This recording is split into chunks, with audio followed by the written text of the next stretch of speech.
AfterBuzz.net podcast network.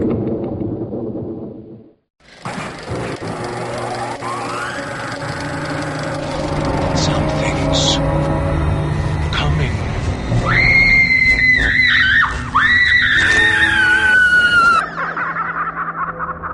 Stand by.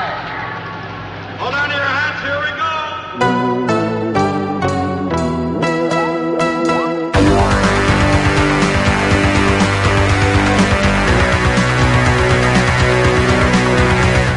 Welcome to the Screamcast, episode 127. I am Sean DeRager, and with me is Brad Henderson. Yo!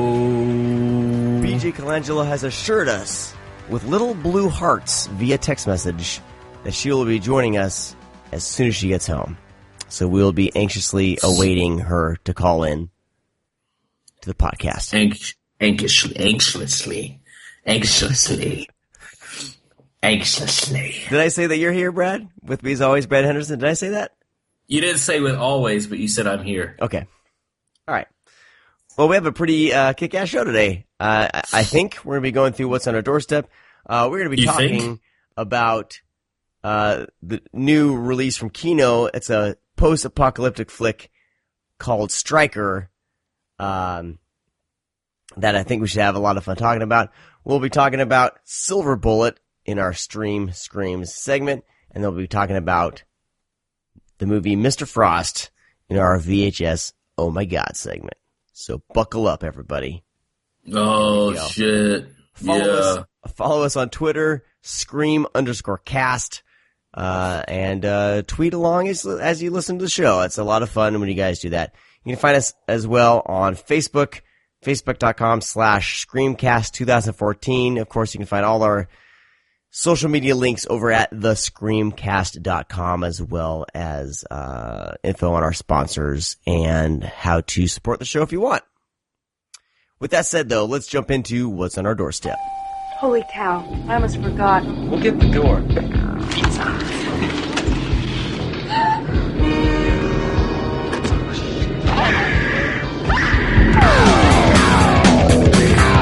Oh, shit. Dude, you should like edit that little part, and you could say that and just put that in through the episodes, like when something goes down. Yeah. Okay, I'll save that as a little. I'm like the Michael Buffer of horror podcasts. Oh shit, that's good. You need a fucking you need a TM that shit. All right, I'll get on that. All right. Well, since as always, you watch like 5 billion movies during a week, and I only watch 30. A handful. I am going to go ahead and go first. You go ahead, Sean. I watched a handful of movies. I continued through my post-nuke series, the Code Red Blu-rays that were released a while back. These have all been films of Hold on, I'm getting there. My brain's working faster than my frickin' computer. These are all movies directed by Cirio H. Santiago, who of course directed the movie we'll be talking about today, Stryker. The first movie. Stryker. So far, I have. God damn it! Where the hell did my? It's not a movie about Curtis Stryker for Mortal Kombat. No, it is not. Unfortunately. The other movies I've watched so far, the other two I talked about last week were The Sisterhood and Equalizer 2000. I followed those up with 1985's Wheels of Fire, which I think is my favorite of these movies so far. It was my favorite up till watching Stryker. We'll talk about How can you tell them apart? The Sisterhood is about it was a joke. About women. It was a joke. Equalizer 2000, big ass crazy gun. Wheels of Fire, great soundtrack. The soundtrack was by the gentleman who scored Sinister. I'm trying to find his name right now. But the soundtrack was like surprisingly like really damn good. Here we go. Music by Christopher Young. Christopher Young. Yeah. Yep, so that was kind of what it set it apart. I mean, he scored Exorcism of Emily Rose, Drag Me to Hell, Sinister. What else has he done? I mean, he's not like, anything crazy, but I mean, he's done a lot of really good stuff. And so, yeah, that's what set this movie apart, I think, was the soundtrack. And I think, if I remember right, Gary Watkins as Trace is the main guy, was pretty badass. So, also, one of the actresses, gosh, which one was it? The blonde, was it Laura Banks? Anyway, there's one actress that she basically spends most of the movie topless. But not in like a fun way, in like a rapey sort of way. So it's a bit of an odd thing because she gets kidnapped and Sean. it's all these movies, God. So it's like not as cool because normally you're like, oh yeah, I've got some titties here, but it's like, oh, this is kind of rapey, and she had her shirt ripped off of her, and she just has never got a shirt put back on because of that. So it's not as cool. Wow. But anyway, cool. Wheels of Fire. A lot of fun. All these movies, all the plots have run together, but this one, this was a lot more like a Road Warrior type film because he drives like a badass car and he's a very well, it's also about who controls the water, controls everything. Right. Yeah, there's something like that. What the fuck does that remind you of? He basically has to rescue his sister from the bad guys who are conquering towns and taking the water.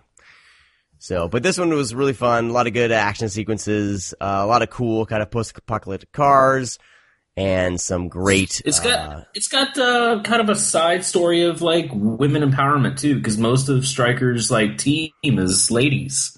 Yeah. Oh yeah. So, yeah. Well, yeah. We're not talking Stryker yet, man. This is Wheels of Fire, but it all kind of runs together. They're all the same movie, Sean. No, I know. So Wheels of Fire was all cars, guns, and dust. Yeah. This one has a pretty badass main character. His sister is in it, and then she's pretty badass, and everything. So Wheels of Fire, a lot of fun for this type of thing. I mean, of course, it all gets repetitive. Next up, I got my least favorite out of these that I've watched, and it stars David Carradine. Like, how could that happen? Easy. This is from 1991. This is late David Carradine. He is operating on total cruise control. He, of course, is like this wandering samurai type figure in this post-apocalyptic. Kung fu. Very the kung fu. Continues. And he meets up with this woman, and he kind of has to save the day from the bad guys that want the water. This one was the weakest of all of them. You just gave the plot a Stryker. No, it's all the same. I think this one has all the little people that are in Stryker. He uses the same little people. Oh my god! In all these, there's so many little people in that, and they all have. Are you talking about Dune Warriors? Yeah, Dune Warriors. Oh, okay. You never actually mentioned the title of the movie. Yeah, by the way, didn't I? I don't think you did. Well, this is Dune Warriors from 1991, starring David Carradine. I own Dune Warriors. I actually like Dune Warriors. And for me, it was the weakest of the ones that I saw. David Carradine, like I said, on cruise control. But even David Carradine in I don't give a fuck mode is still like fun to watch. So he just brings a whole different level to these movies. You can just tell he's been acting forever, and he's just kind of like, whatever, fuck it, let's just do this, And you can tell, like, when he's kind of improving in a scene, like he'll pat someone on the back, and he'll do something just, not really necessary for the scene, but yeah, he's just kind of doing his thing and getting his paycheck.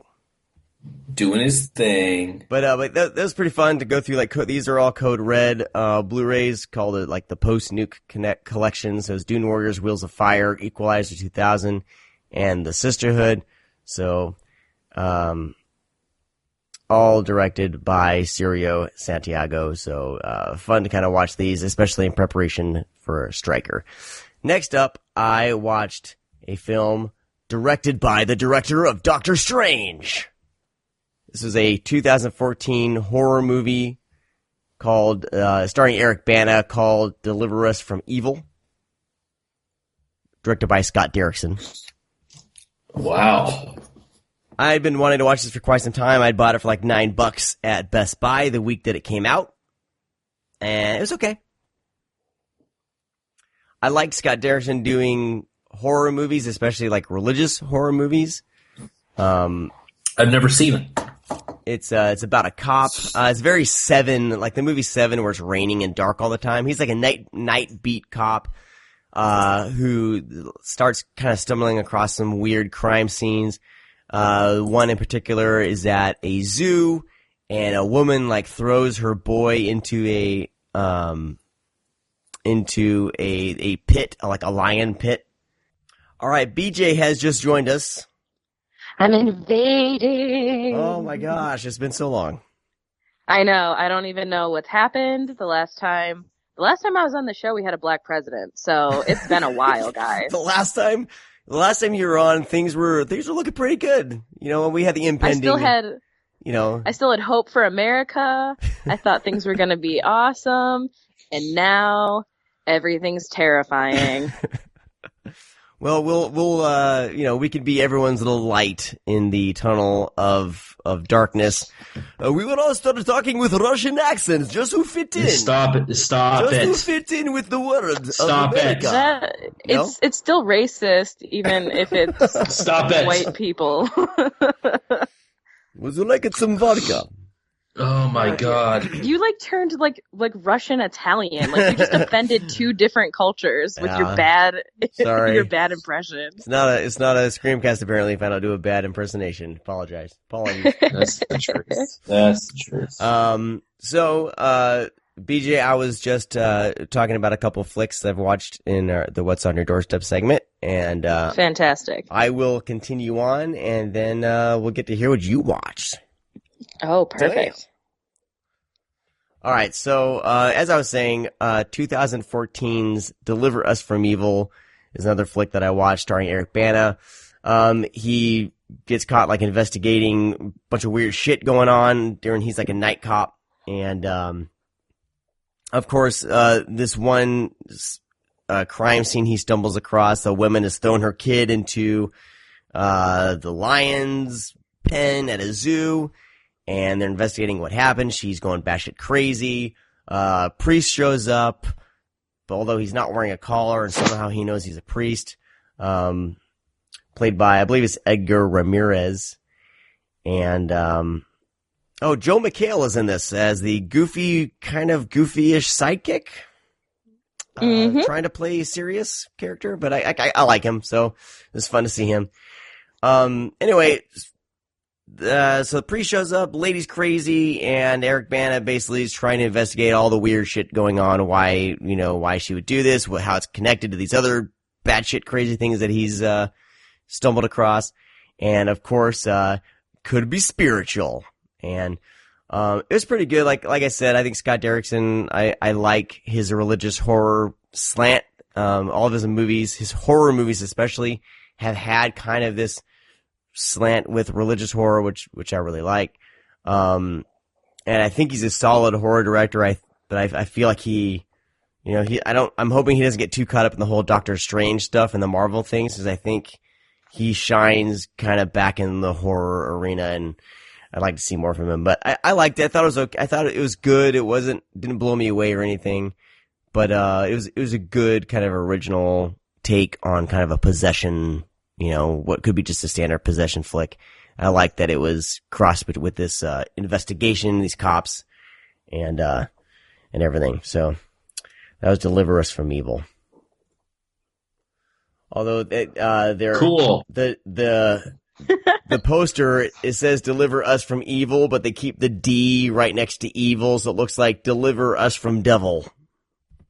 That is true. I think that movie got kind of a bad rap, and I think it was in large part to the marketing, because that movie is less of a spiritual horror movie, and I think it's more of a crime drama than anything. Yeah. And everybody went in hoping that it was going to be, Sinister 2.0 or whatever movie he did that came before it. I don't remember chronologically of his career, but I really enjoyed Deliver Us from Evil. I just think people went in expecting something else, and therefore hated the film because it didn't meet the expectations they had made up in their mind. I had no idea what to expect, and I liked that it went into more of a police procedural. Like, I liked that about it. I thought it's what, and it has its moments, like exorcism type moments, but I kind of like the mystery of it. It was almost more of a mystery than anything. I agree with that completely. Yeah. I really enjoyed it. Yep. All right. Hold on one second. I got a cough. Oh my god. All right. Oh my god. All right. So next up, I finally, after owning this movie, I think for 3 years, I finally watched Stoker. Wow, it took you that long? Wait, slow clap. Where you been? Exactly. I don't know. Like, I bought this and I was kind of like, oh, I don't know. I'd heard it's really, and it was almost because it was overhyped. I was like, well, everyone loves it. Everyone's tired, blah, blah, blah. And it almost like made me not really want to watch it. And then I started it and I'm like, oh shit, this is going to be different from anything that I've seen in a while, because it's Chan-wook Park, directing, and like, just from the start of the film, like the way the camera moves, the way everything's framed, and then you get into the story and, how the acting, and I was blown away by this film. I was like enraptured by the whole thing. Totally invested in the story. This girl named India, her father dies. A creepy uncle kind of shows up who's kind of maybe wanting to bang at her mom, played by Nicole Kidman. You don't really know.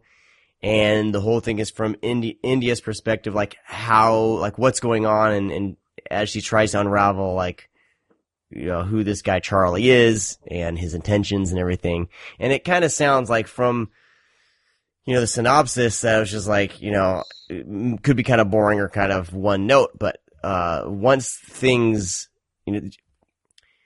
the way it's filmed and how you find out about each character is, it's not just people talking to each other. Like, you find out, there's a scene where you find out that she's been receiving like the same pair of shoes basically her whole life for her birthday. And it's not done through any dialogue. It's done through, huh?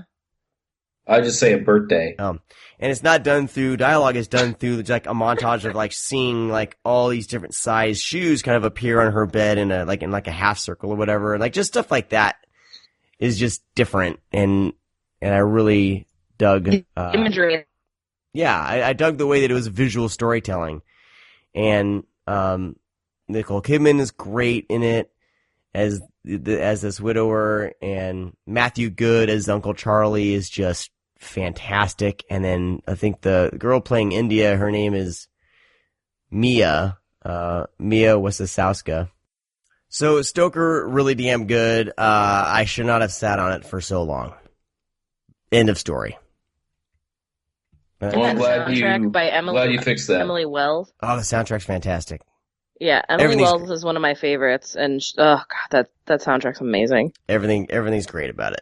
It's one of my favorite movies now. It's in my top 20 probably, for sure. Whoa. You've only seen it one time.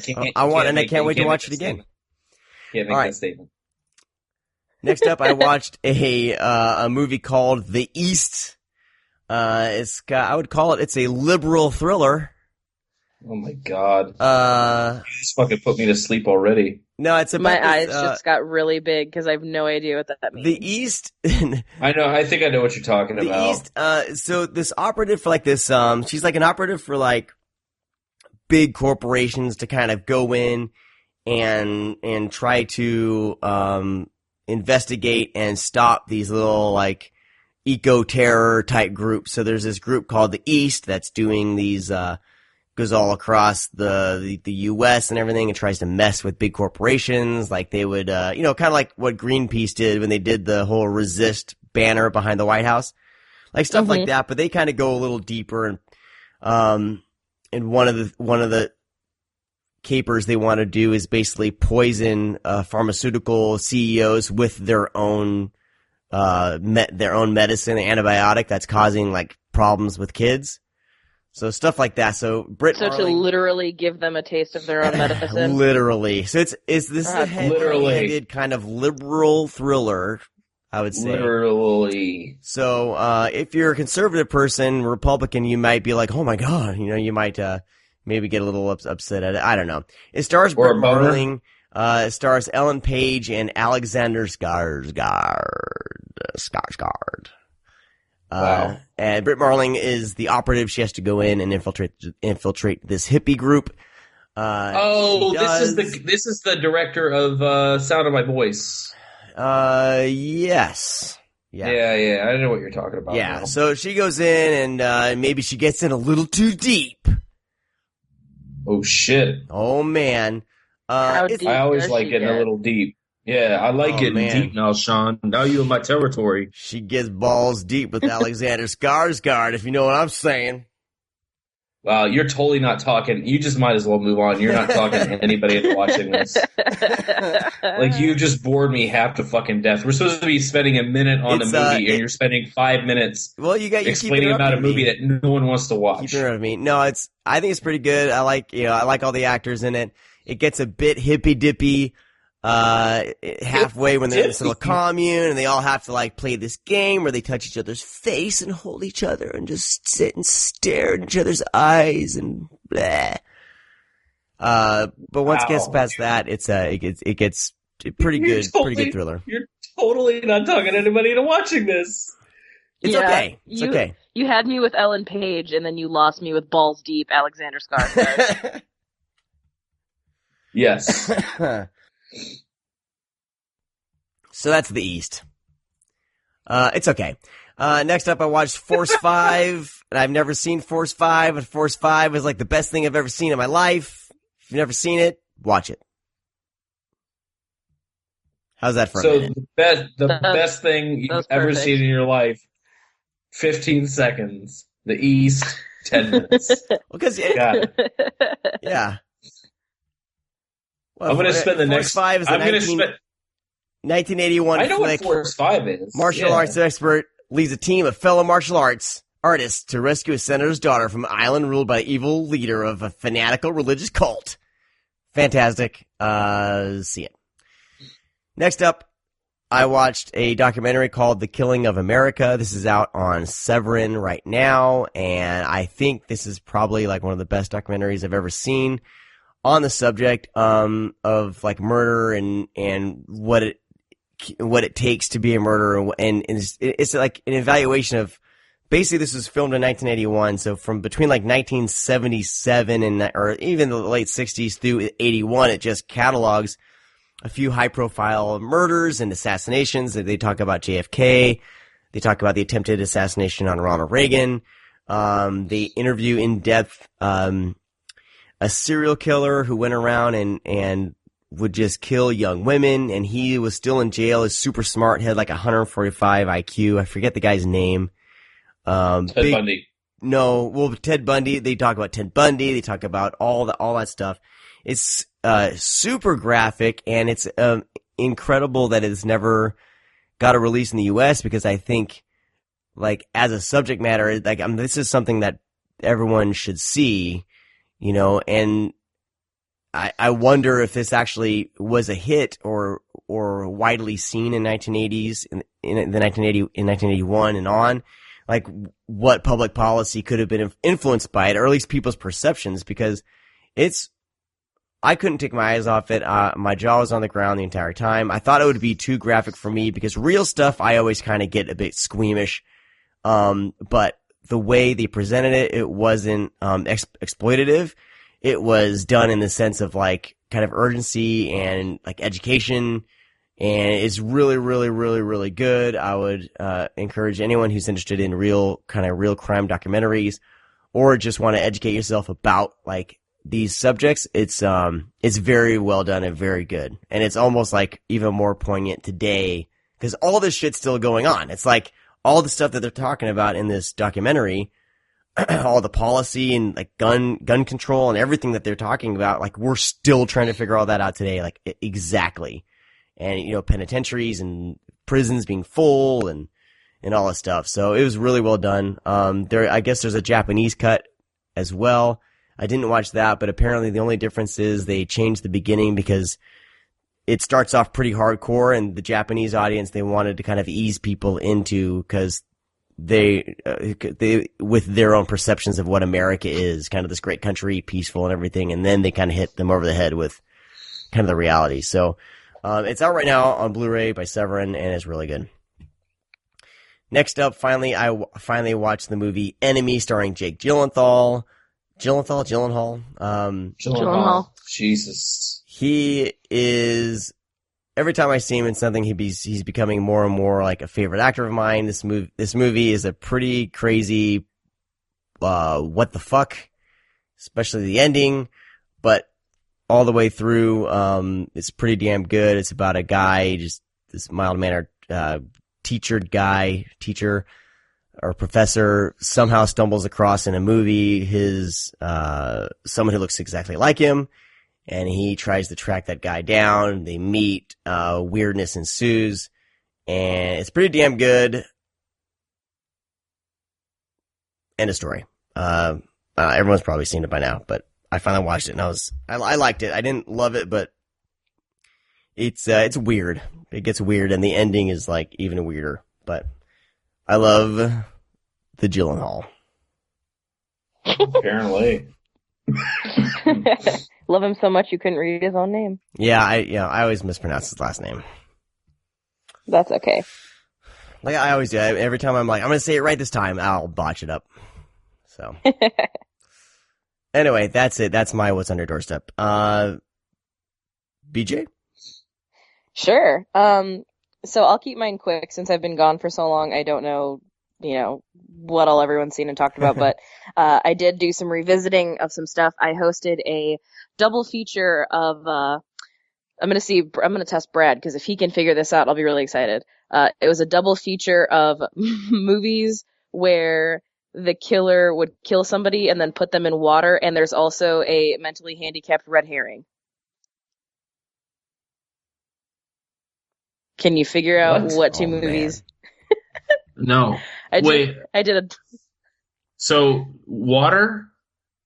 So, the killer would kill somebody and then put the victim in water, and there's a mentally handicapped red herring. Night School. That's one of them. Can you figure out the other one?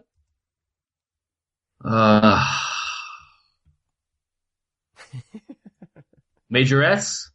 Yes, you got it. Holy shit. This is why Brad and I are friends. But yes, I did host the double feature of that, and I got to show both of those films. Well, Night School is easy. It's one of my favorite movies ever. Right. Majorettes I haven't seen in a while, but yeah. Again, that's why why we're friends, is because Night School is my favorite slasher of all time. Yeah. So we did that double feature, and I got to show it to a bunch of people that had never seen it before, and they were just in shock at like how kind of insane both of those movies are, because The Majorettes, obviously, I was a baton twirler for 20 plus years. It's always going to be something I love, but that's a movie that starts off one way and then takes a hard left and goes into a completely different direction and then goes into another completely different direction. It's all over the place, but it's still fun. It's not a great movie, but I have a lot of nostalgia, love for it, so I'll always love it. Night School, totally. Again, one of my favorites of all time, so I've talked about that movie plenty of times on here, so I won't bore you with that again. So I watched that. We recently finally got our VCR to work with the new smart TV, so we checked out a little film called 9.5 Ninjas, and wow, is that a movie? Have you seen 9.5 Ninjas, Brad? It sounds familiar. Is it the Filipino movie? No, it is American, but it is it's a parody movie that's not trying to be a parody movie. No, I don't think I've seen that. I'm lying. It's definitely trying to be a parody movie, but it's I honestly, I need to just read the back of it, and then I'll just leave it at that, because it is insanity. Can an uptight martial artist remain sane and single when he takes on a sexy relationship-minded discipline? Or will her push to hook up be enough to unhinge this ninja? As a noble warrior, it's Joe Vogue's duty to fight off villains like the ones pursuing luscious Lisa Thorne. But ever since becoming her protector and mentor, he's had to fight her off as well. Lisa is bound and determined to be his live-in love, and although Joe is weary of getting tied down, he's getting turned on by the idea of becoming her ninja master. The only problem is if he doesn't turn his attention from his assistant to the hoods on their heels, they'll both be learning the meaning of a discipline. Assassin style. Yeah, it is a sexy ninja comedy. That's all I know what you're talking about now, but I've never seen it. I know what you're talking about. My God, if you have had approximately 72 beers and 3 bowls, you will love this movie because definitely one that I'm going to be showing at parties until the day I die because it's that kind of movie. It's too unbelievable to try to explain it. You just have to watch it. So I've watched that. I did a rewatch of American Psycho yesterday. My wonderful boyfriend Zach took me to a Valentine's themed dinner that was American Psycho themed. So you had like an option was like this garlic martini or a Four Loko because it's crazy red and hip to be square. All of the meals were like with like blood wine and like really fancy and Dorsia style. And then we had everyone over to watch American Psycho, which is it's perfect. Like that movie, no matter how many times I've seen it, I still find new ways to love it. All of the iconic moments still hit, no matter how much time has passed, no matter how many times I've seen it. It's just a wonderful, wonderful film. So we did that one. And then I've recently been watching a lot of horror television. So I binge watched the entirety of the Santa Clarita Diet in one sitting. And Nice. liked it. I liked it way more than I thought I was going to. I tried watching that with my wife, and as soon as she vomits in the house, my wife like almost threw up and made me turn it off.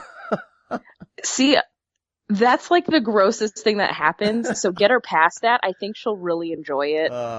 Especially, realtor. Oh no. I really, really liked it. It took about an episode or two for me to really get hooked on it. But the daughter character is phenomenal. I didn't think that I was going to like Timothy Olyphant as a comedic actor like this, but I think that his sense of comedic timing is really charming and interesting because it's very different. And then of course Drew Barrymore is Drew Barrymore. So I've really liked the show. Binged through all of that. And then I also binged all of the Exorcist TV show, which I also didn't think I was going to like, and I went in fully intending to hate it and didn't hate it at all. It is surprisingly strong, in my opinion. I will watch anything Gina Davis does because I think she's a perfect human. There's a lot of things that could be better. I mean, it's a television show and it's a first season, so they probably don't have as much money as they deserve. So there is some CGI issues at times. A lot of it is practical, but unfortunately the stuff that is CGI is painfully obvious. It's set in Chicago, which obviously I'm going to be a big fan of that. But it takes like this really interesting kind of like side story, and that's where I'm more invested. I mean, obviously it's The Exorcist. Old priest, young priest, girl is possessed. We know that story. We know where that goes. That's fine. But they take this weird, like, beeline that I'm hoping becomes the main focus of the series if it continues, where it's this idea about, is evil attracted to a location, or are we just, like, so shitty as people that evil, like, comes to us because of who we are? And it focuses on, like, the crime in Chicago. And it's like, is Chicago a dangerous place to live because evil has always been there, or it is because crime's at 50%. It's really bad. 50%. 50% of the people of Chicago are dying by murder. 80% of us are all murdered. But it does take this really interesting parallel of like, is there crime in Chicago because evil was bred there and it's always been there, a la Candyman? Or is evil coming to Chicago because it is so violent, so now evil is attracted to it? And I think that's a really interesting thing. I love that sort of play where it's not just like, oh, well, there's Catholics, therefore demons, where it's taking a broader approach to the concept of good and evil. And I think that's really interesting. So I'm hoping that they do renew the show, because I would love to see them dive further into that, considering the A story of old priest, young girl being possessed.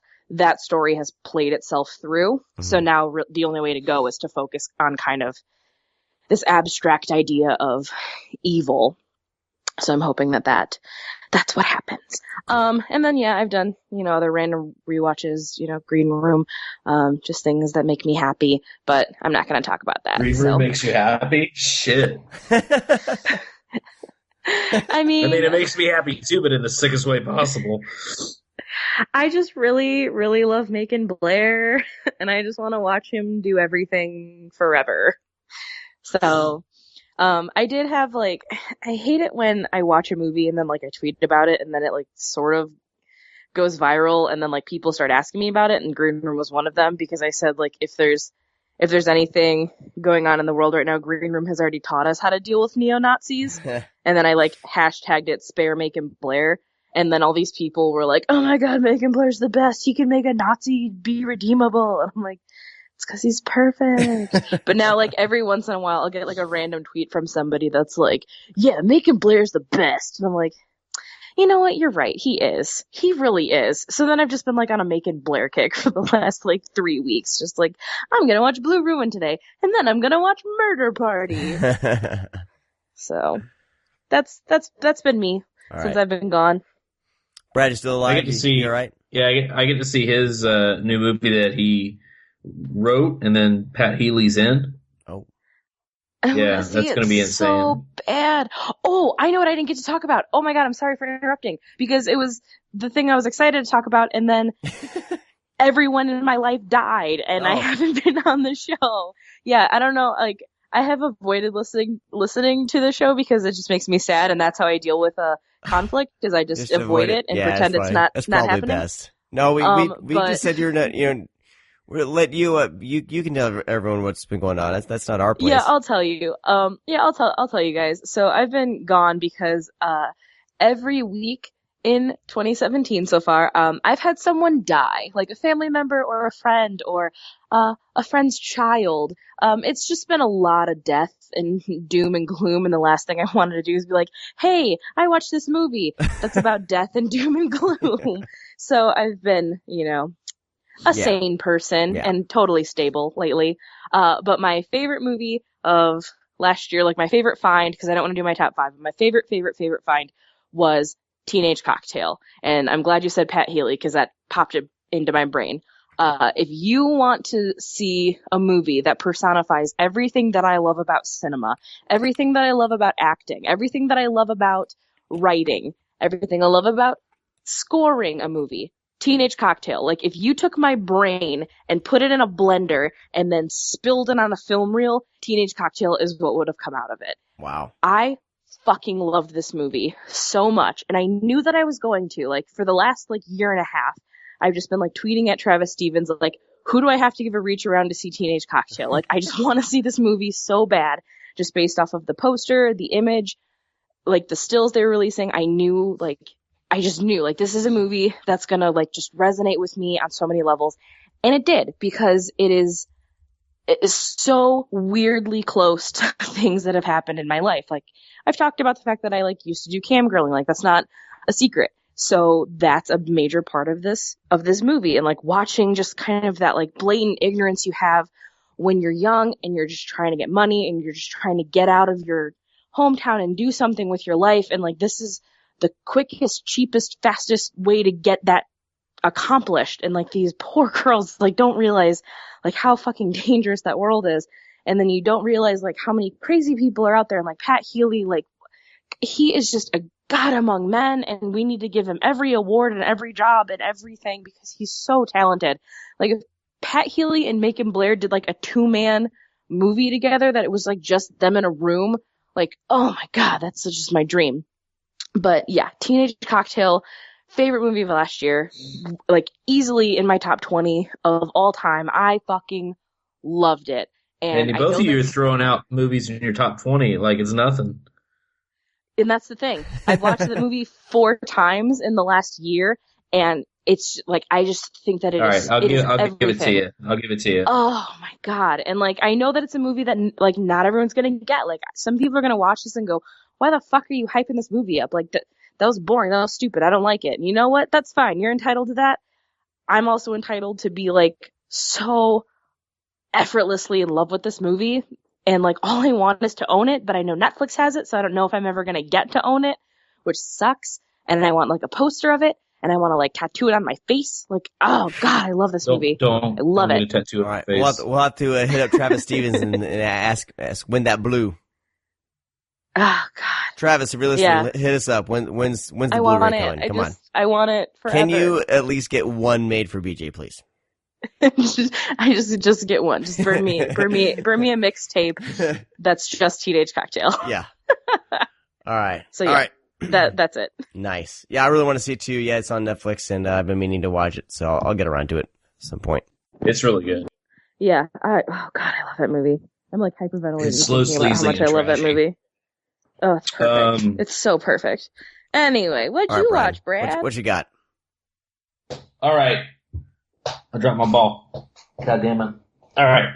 You recording? Yeah. All right. So are we recording? I can actually shut up. I can talk about this movie now. We actually received this as a submission for the Florida Film Festival. I am programming the Florida Film Festival. I'm just going to talk about this because this is not going to get programmed because it is streaming on Shudder. So filmmakers, do not submit your film if it's streaming because there's no point. It's called Therapy. It's a found footage movie. It's been streaming on Shudder for a while, apparently. It's a Shudder exclusive. So I checked this out, and yeah, it's okay, except here's my main beef with the movie, is that the killer, it looks like they took a Michael Myers mask and cut out just like the face part, left the hair and the backing and just wore the face, because and the guy wears a fucking jumpsuit, and the whole every time he shows up, I'm like, oh shit, it's fucking Michael, but it's not. And it does try to do a new spin with storylines and something crazy, but it just ends up being really generic and just really slow. One of the girls that's running around is like 15, and she has like this fucking huge GoPro camera on her forehead. Bitch, if I am running, like, there's got to be at least some kind of like thought process of just saying, you know what? Fuck it. I'm not going to wear this on my fucking forehead. Like, and the worst part, like 3 minutes in. Well, the thing is that it takes place at night. And this is the one thing that bugged me the most, is it takes place at night. They're actually at this old insane asylum that is now shut down. And this killer stalking the halls. He basically traps them inside on, he boards up the first floor so they actually can't get out. They'd have to jump down from the windows. He's got all the stairs boarded up, so they're trapped, which I enjoyed. But everybody has this huge fucking light on their camera, and it's pitch dark. And they're walking around with their cameras. And then, they're like, oh, he's coming, turn your light off. So they turn the light off. And then, they put it on night vision, and he comes in the room. And then as soon as he leaves, they turn the light back on. And I'm like, all right, this is just too fucking stupid. I can believe certain things. I can believe you holding a camera for fucking 2 hours and running around. Sure. I can let that go. But I can't let that fucking shit go. Just just stupidity as far as like a filmmaking process. Like, obviously your killer's gonna see the fucking light, you dim shit.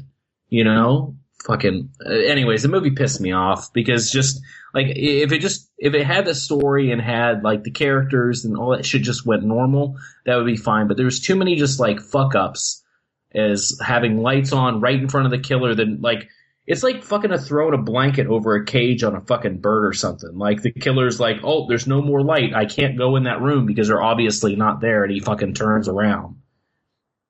Like he's walking up to them and they turn off the light and then he turns around like it's not a big deal. I just don't understand. Anyways, I didn't like it. Shudder exclusive. So I got around to watching to the theater. Oh boy. Went to go see Rings before it's pulled out of theaters because it did terrible. And the reason why it did terrible is because it's pretty fucking bad.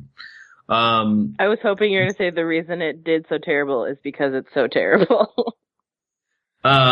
So it really is. It was kind of upsetting because I'm a huge fan of the series. Like, you know, the Japanese TV show that they had, you know, fucking like 16 different Japanese Ring films made for TV to the theatrical stuff. You know, they have this Sadako series, and they have Sadako versus Keiko on Shudder exclusive, which I recommend. That movie's a lot of fun. But I was really hoping for something big, even because I remember like this shit was supposed to be released like last year in October, and then got pushed back to like fucking, you know, December, and then got pushed back again until February. And it's like, man, what a fucking nightmare. When movies do that, they're usually not good because that means the producer's probably not happy and wants you to edit the shit out of it. Mm-hmm. This movie starts out like the worst made-for-TV horror movie in 1998. Oof. I am not exaggerating. Sometimes I exaggerate when telling a plot like Therapy or something like that. I'm going to give you exactly the first 3 minutes of Rings. This guy's leg is shaking on a plane. And the girl next to him says, hey, if you talk, conversations make this easier. He turns around and goes, oh yeah? Why watch this tape? And in 7 days, I'm going to die. Today's the 7th day. And I'm like, what the fuck just happened? Like, that's the first line that you say? So the guy, like, gets really nervous and gets up, and then her friend sits down and goes, oh, who's the hot guy? She's like, a hot guy, talk about a psycho. So he watched this tape, and then she grabs her arm and says, oh my God, I saw that tape. And I'm like, is this for fucking real? Like, are the characters in Rings watching a movie about the Ring or something? Because this is like info dump. Like, if all the idiots have not seen Rings going in and need an info dump real quick, that's literally. And is it all VHS or is it online? I feel like everyone's missed the point of like this thing ended up on YouTube and mass people are dying. Like they missed the point. They ripped off in Sadako. That's kind of the route that it goes in Japanese, like 2012. It goes into the internet and stuff. But I shit you not, that scene on the plane that you see all the Ring things pop up, that actually happens in the first 3 minutes, so no spoilers. The next sequence, like right after that, is Jimmy Galecki. What is his name? Galecki? I like that kid, but he's terrible in this. He's standing there looking at a VCR with this girl, and she goes, oh, talk of it at dead format. He's like, yeah, dead format. Apparently, the guy that owned this VCR died in a plane 2 years ago. And it's like, oh my fucking God, what are you, like, it was like the worst writing. Why would you have that information about somebody who owned your fucking VCR? Like, maybe your apartment, but not your VCR. It's insane. It's insane. Like, all that happens, I am not kidding, within in the first 5 minutes of the film, all that shit goes on. And I'm sitting there, like, I'm getting a fucking migraine because I can't believe this is actually happening. Wow. But anyways, it's really fucking bad. It's not good. The times that you do see Samara, I mean, she's great in the 1 minute she's in it. But like, it's not even fucking a Ring movie because you don't even ever see her. Like, it's ridiculous. It's in the times that you do see her, it's not a fucking actress. It's fucking computer shit. It's like, how hard is it to fucking put a white dress on a girl with a fucking black wig? Like, give me a break. Spray her down with a hose. That's Samara. It's not that hard. But, oh my God. Spray it down with a hose. I mean, that's how easy it is. Like, the filmmakers listening to this podcast are like, fuck, we paid like $30,000 for that fucking CGI. We could just watered her down with a hose. It would have been fine. I mean, to be fair, those stage parents are awful. And getting a kid, maybe. This is why I don't produce movies. So, alright. So, moving on to better shit. Wild Eye. I'm a huge fan of Wild Eye. They put out this Christmas horror film called Secret Santa. It was funny because about 2 weeks before this actually came out, Ryan Turek tweeted, "Why isn't there a horror film called Secret Santa?" And like 2 days after that, I saw this and I was like, "Holy shit! There's a movie called Secret Santa." Dude, maybe they changed it like since that tweet. Like maybe it was going to be called something else. Dude, Secret Santa's fucking fun. I'm gonna just say, I like Wild Eye. I like their shit. This is very like homage-y and fucking, throwback. It's got, a synth score. Basically all these people are at a party. They each get a package with a weird weapon of sorts, and that's the weapon that they die from. And it's just silly. It's really gory. It's very funny at times. It has that 80s style charm of, very much like, any of you ever see Splatter University? No? Okay, cool. Well, it has kind of that comedic route that Splatter University has. But very good. Next up is, I've always wanted to see this movie. I can't say why I want to see this movie because it gives away what the movie is.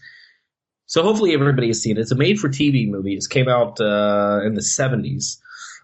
It's called Bad Ronald. Bad Ronald is about this kind of misfit kid who commits murder on a young girl. Kind of an accident. But his mom knows that he's going to be put away, so she protects him. He is good with tools and carpentry and shit like that. So they build a room for him in their house for him to stay. So that way he doesn't have to go to jail. He doesn't have to run away. He's going to stay in there for a few months until everything kind of dies down, and then they're going to move away together. So they build this room. He stays in it. Something happens, of course, and he's stuck in that room. It's very creepy. It's the thing about it might be a little before its time. Like if this thing came out in the 80s, I think it would have hit really hard, but it's still really, really fucking good. Next up was Full Moon's Head of the Family. This is a rewatch for me. I don't know why I rewatched it. I'm not a fan of a lot of Full Moon movies. It's a big head that tells people what to do. That's it. I mean, I think if people like Full Moon, I think they remember these movies and they enjoy them. There is kind of, it almost feels, I want to see if BJ agrees with me. A lot of these Charles Band production movies feel like they're made like by carnies. Like there's this circus aspect to it. It feels like everything. I don't know if it's the music that they have in the movie, but it reminds me of like watching a movie like at a circus.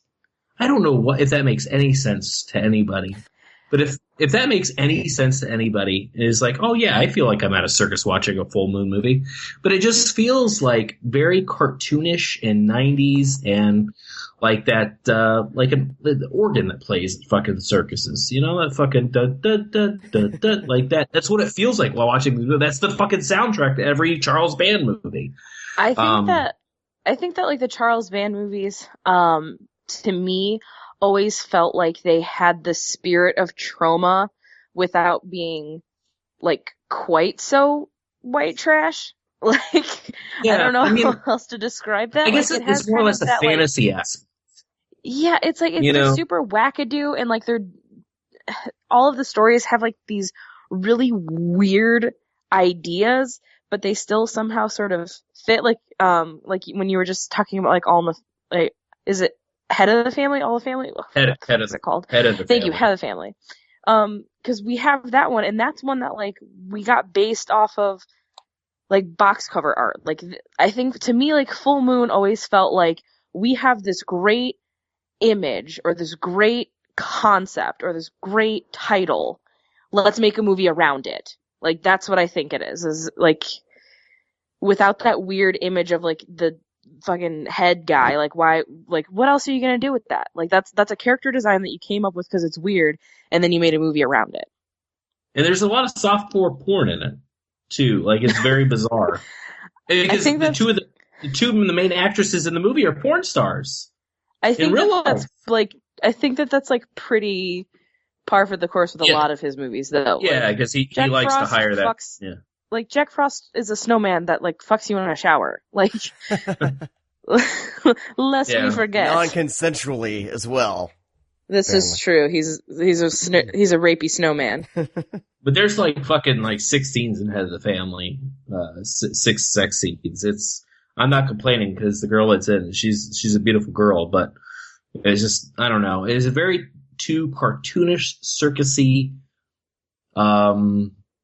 fantasy level for me that I don't like. Very much like Meridian, that he also did.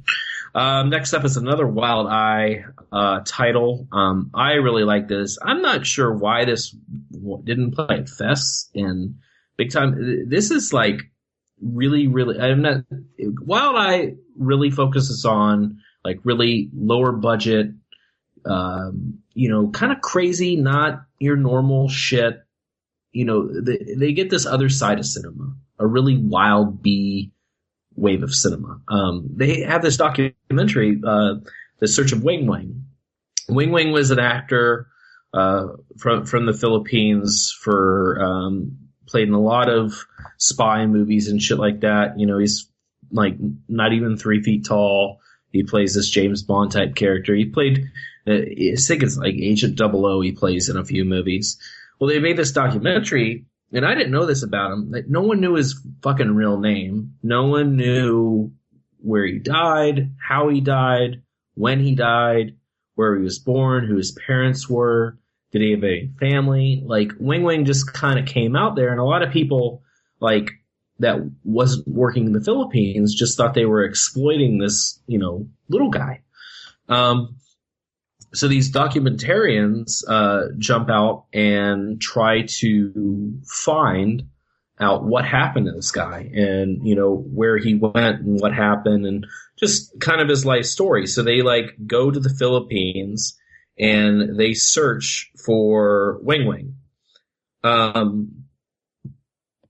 Basically his name, his family, all the filmmakers he worked with on his life. It's really fucking good, and who he was. But not all the questions are answered because there's not a lot of details about the guy. He just kind of appeared out of nowhere with these producers that produced pretty much all his films, and there you go. Very good documentary though. Next, Savage Beasts from Severin. I grew up with Savage Beasts. A bunch of drugs get into the local water supply and turn basically all these animals into murderous animals, or I should say savage beasts. But great little film. There's a part in the film where there is some underage nudity. Is it Wild Beasts? Savage Beasts. Well, I know it as Savage Beasts. Wild Beasts? Is that like the title that Severin went with? I think so. I was trying to look for it. Oh. Sorry. Continue. No, what do they call it? Because I'm pretty sure it was... Yeah, they're calling it Wild Beasts. Okay, I really just remember it being Savage Beasts from VHS tapes. Yeah. But yeah, Wild Beasts. They turn into wild beasts. And they go on a murder rampage, like I said. But there's this one part in the film where there's this underage nudity, and it just bothers me every fucking time. Like, it's completely unnecessary. It's super weird. But once you kind of get past that, it becomes really fun. I know that this film was kind of frowned upon because of, some animal cruelty. Not, it's not heavy, but, like little things like rats and stuff like that. Plus, it's a bunch of Italians making an exploitation flick. Yeah, well, that's why I think where that nudity comes in. Like, they're apparently from because I haven't seen it yet. It's getting very close on my agenda to watch. But apparently, from what I read, was it's non-sexual and they're just changing, and it's just. I wonder if it's just an Italian thing. Yeah. I've watched probably more Italian movies than I have American European films. Thing. I don't know. And it's just the thing is, it's like it's just like it's like a 12-year-old. So it's pretty weird. But once you got to get past that, it gets pretty hardcore with with the animals attacking. There's some really, they did a great job making it look like these animals really attack. There is a cheetah kind of chase where this woman is in a vehicle and this cheetah's chasing her down, and like these other guys are chasing after the cheetah that's chasing her. But it's really, really good. A lot of good camera work, a lot of great editing, even for these kind of like exploitive or exploitation Italian flicks. Next up was Arrow's release of The Initiation. I love this movie. I know that this is kind of one. I think you would really like this, Sean, because you're not. It's on my to watch pile. You're not super gung ho about slasher films. It depends on the slasher. No, I know. You're not very big on just like people getting killed and someone in a mask. You want a little bit more substance to your film. And this does. We watch a film where we build around sorority girls. That's not a TNA movie, which I'm completely fine if you want to make a TNA movie. But this is not a TNA flick. It's there is some, sexy time and stuff like that. But it's very similar to Hide and Go Shriek, if anybody's familiar with that. It's basically people break in to someone, dad or something owns a furniture store. Or a shopping mall, for instance. It's that same thing where they break into somewhere to spend the night and party. And, hey, it's a killer robot or something's on the loose. And that's kind of what The Initiation is. It's a school or a sorority that they challenge Daphne Zyngia, I think is how you pronounce it. You say anything, girl. Or wait, no, that is Ione Skye. Daphne Zyngia was in that TV show. Wasn't she? Is that the Growing Pains girl? I don't know. She's super popular. She's super popular. Well, anyways, this is like one of her first films. So basically, they get these new co-eds to go in and kind of seduce the security guard and steal his uniform and his underwear. And some shit goes down. But there's a lot more to the film than that. It's really like it's twisty. It's fun. It takes place actually, this is always a fun thing, and I thought about writing something about this. Please don't steal it if you're listening. But all the films that take place at, I just drew a blank. It's a very popular mall in California, Sherman Oaks Mall. This movie takes place at Sherman Oaks Mall. It's like, Terminator 2 was filmed in there during all those mall scenes. Chopping Mall, I believe, is filmed in Sherman Oaks. By the way, Daphne Zuniga? Yeah. Yeah, she was in Family Ties. Family Ties, yeah, okay, thank you. Sister. Yeah. This is going to drive me crazy. Commando was filmed at Sherman Oaks during that sequence. There's a lot of big films filmed at Sherman Oaks Mall. Is it Sherman? Yeah, I think it's Sherman Oaks. I think so. It was super cool because like it's supposed to be like some kind of high tech facility type thing, but it's actually a fucking mall, and you can tell because there's like stores in the background. But anyways, like it's a lot of fun. Next up was another Wild Eye film that I wasn't 100% on. It's I always forget how to say her last name, Debbie Rochen, I think. But I mean, she's been in film forever. I don't know if this is her directorial debut. I mean, Tiffany Shepis is in it. I thought I was going to watch something pretty cool. Man, this movie is dry as fuck. And it was I saw it on a lot of lists last year. So I was kind of pumped to see it. And it was also on those, like, I fucking hate these lists, but there was a couple last year that I was like, oh shit, I actually haven't heard of this. 11 films you've never even heard of. It's like, wow, I've seen all 11 like 2 years ago. Thanks. But this was on like 2 lists. So I was like, oh shit, I have that. Man, I tell you, this is really dry. It's, you know, it's kind of body positive, body shaming horror film, with kind of a older person that kills.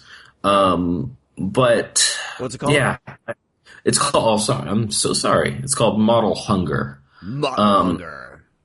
And I wanted really more out of it because Debbie's been in the business for fucking 30 years, man. I would just expect something more, but maybe she just doesn't have it. Maybe she's just better on, in front of the camera. But hey, bravo for making a movie. Next up, dude, Sean, this is your shit. Oh shit. Listen, I've actually forgot to text you about this movie. This movie came out in 2014, like festival wise. It just now got released on Blu-ray, but it's called An Order of Disappearance. And Stellan Skarsgård is in it. He's a normal Joe Schmo guy that sells snowplow equipment. Skarsgård. I love his life. And his son is murdered. He's just a normal Joe Schmo guy. It's just kind of like a, revenge movie where he just fucking takes on the himself. It's so fucking good, dude. It is so these films, like stuff that he's in. Like there was also a film a couple years ago, I think by the same director, called A Somewhat Gentle Man. And I don't know if that ever actually got released in America, but there's a sense of brutality, but really funny, dark comedy in these movies. Like when you're like, oh my God, this is really fucking funny, but I'm not it's not something you're supposed to laugh at, but it's so dark and disturbing that you can't help but snicker. But this film is brutal. It's, like I said, it's funny. It's got a really cool story. It's got a nice little mythology behind it because, it's about hitmen. It's about, drugs. It's about family. It's about revenge. It's really, really, really good. And this plays at Fantastic Fest, and I was so mad that I missed it because it would have been a lot of fun with that crowd, especially something like this. So it finally released on Blu-ray, 3 years later, but it's really, really good and you would love it. I watched Roxanne finally. You ever see Roxanne with Steve Martin? Oh yeah. Hey, this is released on Blu-ray over in the UK. It's region locked, but anybody with a region free player, you're safe. Yeah, this was released on Blu-ray over there. So I picked it up because I was like, I've actually never seen Roxanne, and I'm a big Steve Martin fan. Love his books, love his movies. This is kind of funny. It's basically about, Daryl Hannah. She loves the looks of one guy, but loves the words that he's saying, but Steve Martin is actually the one saying them. So it's basically this guy is helping out his buddy here, but Steve Martin has this long nose, like a gigantic nose that he's proud of, But sometimes he wants to like just chop it off and be like, he's like, I want to be normal with a really smooth nose. I don't want this big, beautiful schnoz. Like, he loves his nose, but if anybody says anything about it, he like attacks them. It's kind of a weird setup, but it's really like slapsticky and you know. And they don't even make it look like a normal big nose. It's like cartoonishly big. Yeah. It's like a Pinocchio type thing. I saw it when it first came out. Yeah. Yeah, I was just never like. I don't know why I missed it. But I mean, I did, but, yeah, it's right up my alley. It's very 80s, very, very silly. It's Steve Martin. I mean, there you go. I think that should explain the movie enough. I mean, it's Steve Martin being Steve Martin. He's the best at like funny, but still like sentimental and sweet comedy, you know, like his movies, good family stuff. Yeah. You know, because even, I don't know, I grew up watching a lot of his movies, and I know his comedy's not for everybody, but I think it's for me. You know, I wouldn't say I'm a huge fan of, I know a lot, like, people are hardcore fans of like The Jerk and stuff. I enjoy those movies. I was always more of a Chevy Chase guy. And then Arrow's release of Psychomania. Psychomania has been released on every fucking DVD label known to man. It's had so many shitty releases. I was under the impression it's public domain, and it still could be.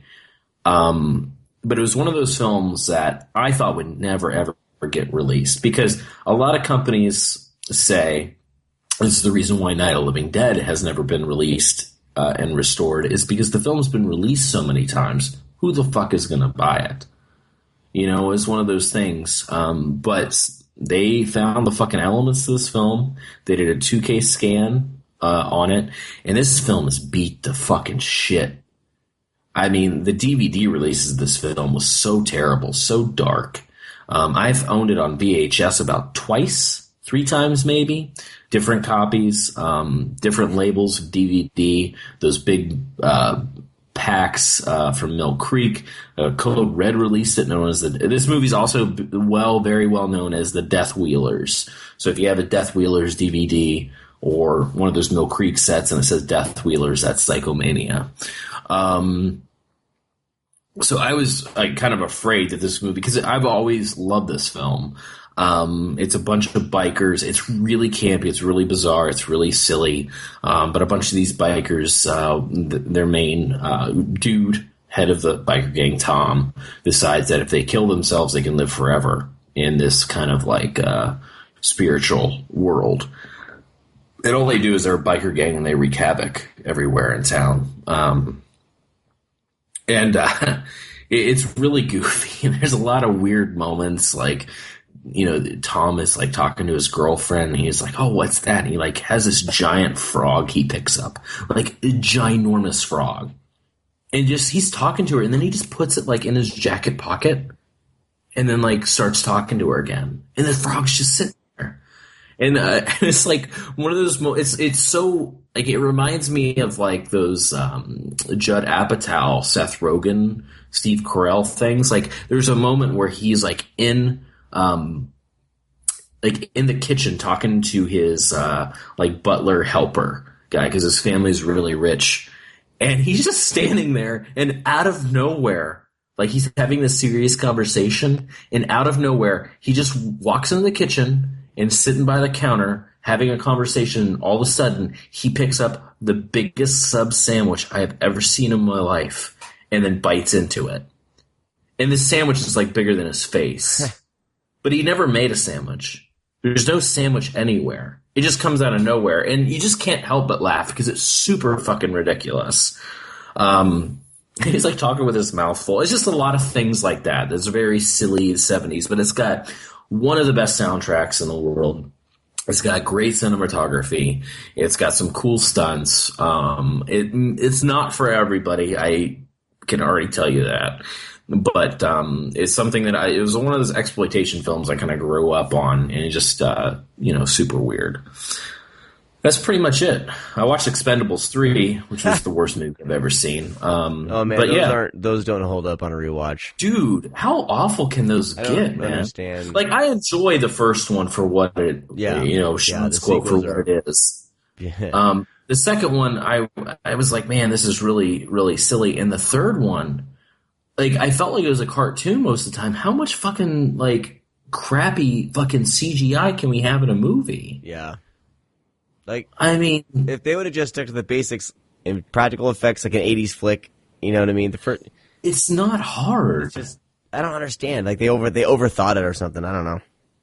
Yeah, I mean, I feel bad because I feel like these movies should be like a big thing. You know, I feel like these should be like fucking Star Wars type shit. Like everybody's fucking excited about the new Expendables movie because the cast in this thing is great. Stallone always has a great little script that's really goofy and campy and a lot of fun, and he does. It's basically and he's got the actors action fair, but they do it in such a way that it moves so quick. There's so much nonsense. You know, I just wish they took their time, I guess. I don't know. It's very disappointing. But it's complete garbage. Like, I mean, I gave it a 2-star out of 5 just because Stallone made me laugh a couple times.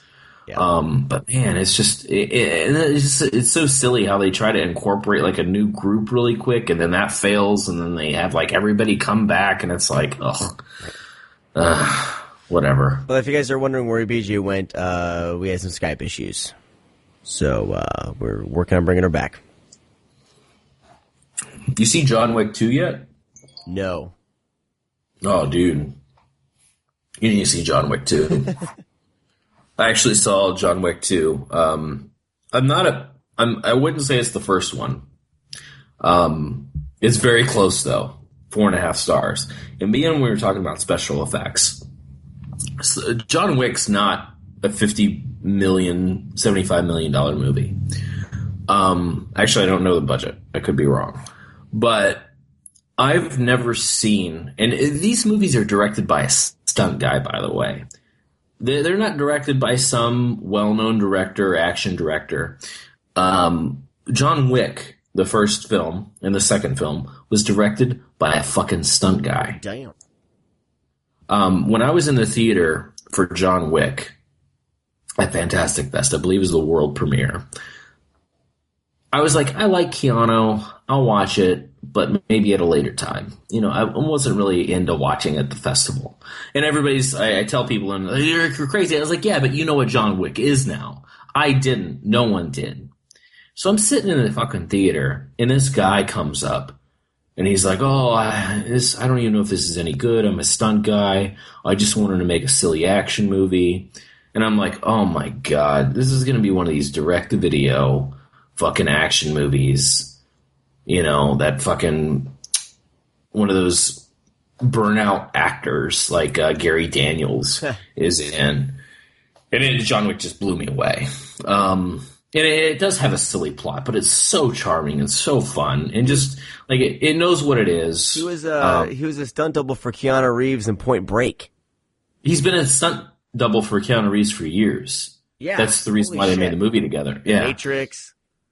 Yeah, and so like he even says, I don't even know if this is any good, and he's like, I don't even know how to do a Q&A. I don't even know what I did.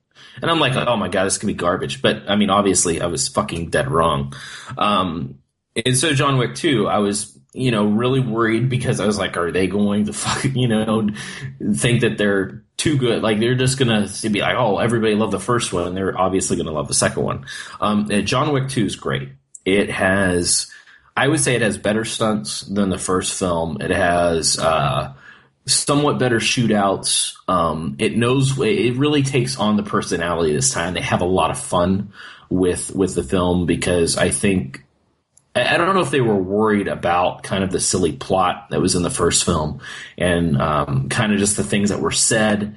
But people loved it. It's like all the little lines and everything like that. People were, snickering, and it's still a really great movie. It's really fun. So they really had a blast with this one because they were like, oh, yeah, John Wick, they killed his dog and they have his car.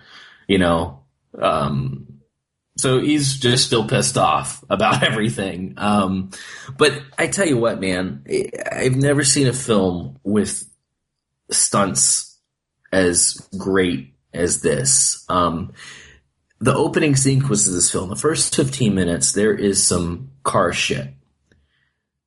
A car chase, cars plowing into one another. There's people fighting in a circle, and cars are slamming into one another while these people are fighting. And there's a stunt where Keanu rolls out of this car as the car is hitting it, and it's flawless. And I'm like, wait, did they actually do this? Obviously they didn't. But I'm looking at it, and I was like, that looked amazing. And then they have a CGI house burning down. But anyways, it's either here or there. But I don't care about that type of shit. Because, they do CGI headshots and shit like that. Which I understand because it's so quick you can't, that would be really crazy to try to pull, squibs off on people's heads during these long shots of him shooting everybody. So I can forgive that type of shit. But man, it's so much fun. He has such a blast with it. Keanu's so great. They open this movie up to so many sequels. This thing is going, I really hope this thing just goes to chapter 7 of John Wick and the Fate and the Furious or something like that. But yeah, I think this is going to be kind of a Fast and the Furious type thing where we're just going to love everybody that's involved in these movies and the characters, that we're just going to have a blast with everything. So I'm really excited to see the future of John Wick. And I really hope this director, he keeps it up because I don't think they need anybody else. Yeah. I think they need that where it started, a buddy of Keanu Reeves, because obviously Keanu has a lot of input because these guys have been working together for 30 years. Yeah, and Keanu's directed movies too, so you know that that this director just wasn't just jumping in totally blind, because Keanu was gifted. This is very well put together and set up, and they're having a blast with it. And I just hope it doesn't go bigger than it's supposed to. Awesome. But man, goddamn, dude, the gunfights in this movie. Oh, and Common, dude, some of the stuff between him and Common are just so fucking good. And this movie has so many fucking funny moments. Oh my god. But yeah, go see it. It's crazy good. Awesome. All right, well, let's jump into the news with Josh Obershaw, and we will come back, hopefully have BG back here, and we will talk Stryker, and we'll have our stream screams and our VHS Oh My God. So stick around. Well, Josh Obershaw joins us for some Blu-ray news. What's up, man? What's up, Sean? How are you this week? I'm good. Welcome back. It's good to be back. Trying to stay not sick, but I'm good. That's good to hear. Well, I hope you've gotten comfortable because we have got a ton of news to get through, and we're gonna get through these really, really quick. So why don't we just get started? We're gonna start off with some new franchise news. Now, I had planned on talking about this, but Mike D kind of from the Splathouse kind of ruined that. But Paramount canceled the new Friday the 13th movie. Boo.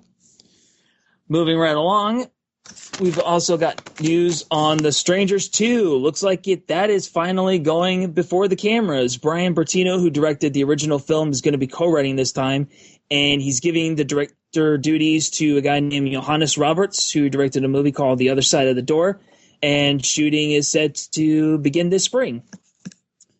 And so it's been 9 years since this movie came out. I think a lot of people are waiting for this one. As far as any box office is concerned, there's, a lot of these delayed sequels haven't been doing too hot lately. So I don't know. I'm a little worried about that, but at the same time, I'm glad to see this movie get a sequel because it kind of deserves it.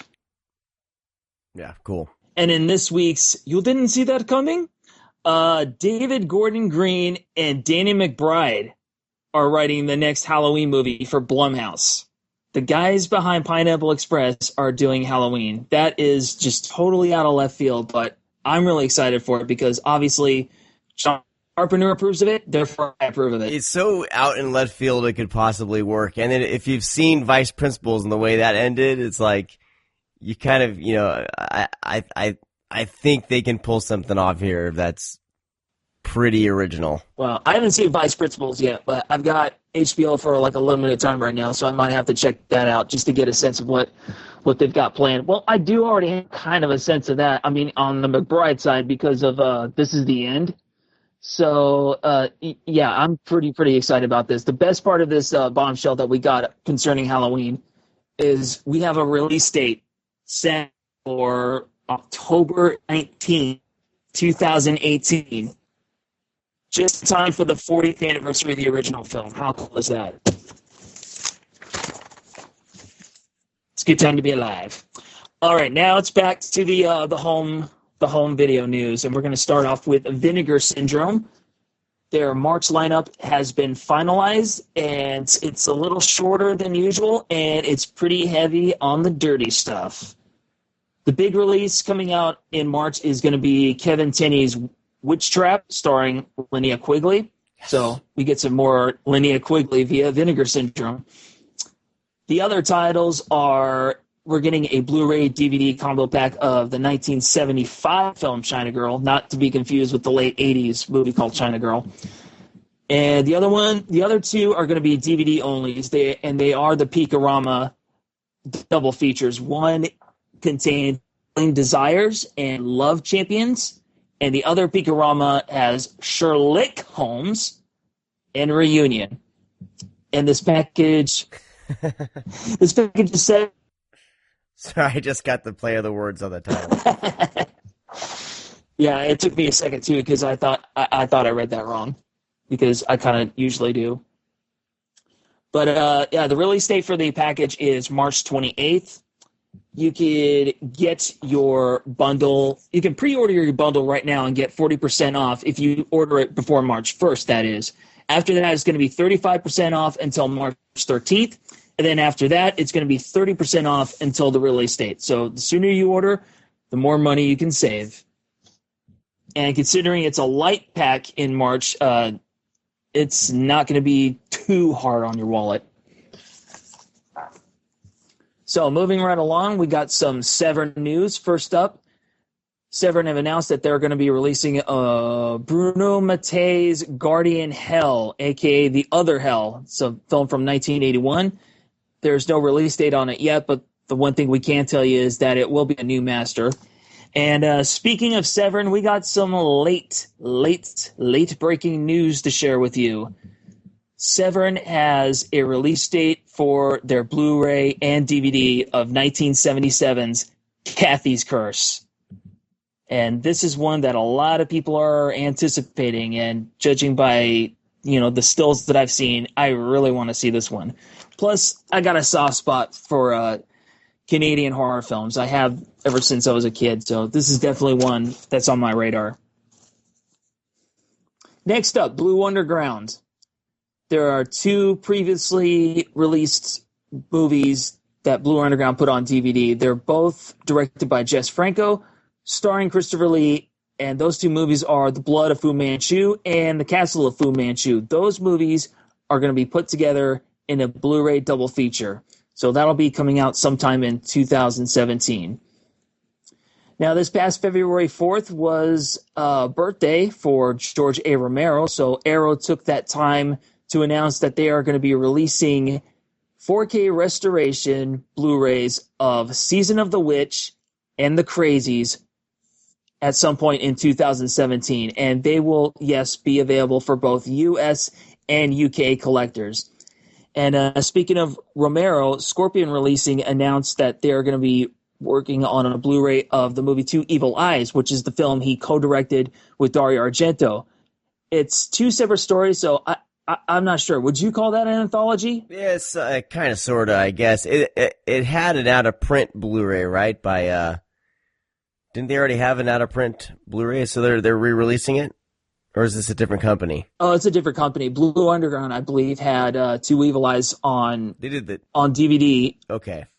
Blu-ray, I'm not too sure about. You may be right about that, but I know. No, I own the Blu-ray. Oh, okay. Yeah, then, but I snagged it before it was going out of print, so it sounds like someone else snagged up the rights. It did. Re-release. That was Scorpion. All right. Speaking of Argento, Scorpion Releasing are also working on a Blu-ray for his 2004 film, The Card Player. So that's what we got from Scorpion. And segueing from Scorpion Releasing to Code Red. Mm-hmm. There's a big list of titles that Code Red have announced that they're working on. And by Code Red, I mean the Banana Man. First up is The Dark. That's going to be a 2K restoration of the 35mm negative of the original cut. Plus, they're also working on Warlock Moon, which is also going to have a commentary. Then they're going to be putting out Simon, King of the Witches, followed by Street Law, starring Franco Nero, and directed by Enzo Castellari, who did that Jaws ripoff Great White. 1982's The Concrete Jungle, starring Jill St. John. Blackout from 1978. This is going to have a commentary with actress Belinda Montgomery, moderated by Damon Packard. And they're going to be releasing a Paul Naschy movie entitled The Mummy's Revenge. So that's your Code Red update. And now we get to a super long list of updates from Shout Factory. And we're going to start with Shout Select. This is a movie I'm excited for. On May 2nd, Shout Select are going to be releasing a collector's edition Blu-ray of Streets of Fire. Yes. I am so stoked for this one because this movie is a childhood favorite. This is a family favorite. The soundtrack is one we can never get tired of. The news that we have right now for this one, it's going to be a 2K scan of the inner positive, and it's going to contain a second disc of extras. So Streets of Fire, May 2nd. And also, that artwork, beautiful. Next up from Shout Select, we've got two legendary Bruce Lee movies. Return of the Dragon and Game of Death are coming out on May 16th. Both of them are going to be collector's editions, and the one for Game of Death is going to be 2-disc. Coming out really soon, March 14th, I should say, is going to be Red Dawn, the original Red Dawn. This is also going to be a collector's edition. There's a couple of extras on it, like a 70-minute featurette. So that's going to be one I know a lot of people are looking forward to, especially if you're a fan. Or if you just like to see commies get blown up. And finally, from Shout Select, A Fantastic Fear of Everything, starring Simon Pegg. This one's coming out in May, and it's going to be available on Blu-ray and DVD. And now we're moving on to Scream Factory.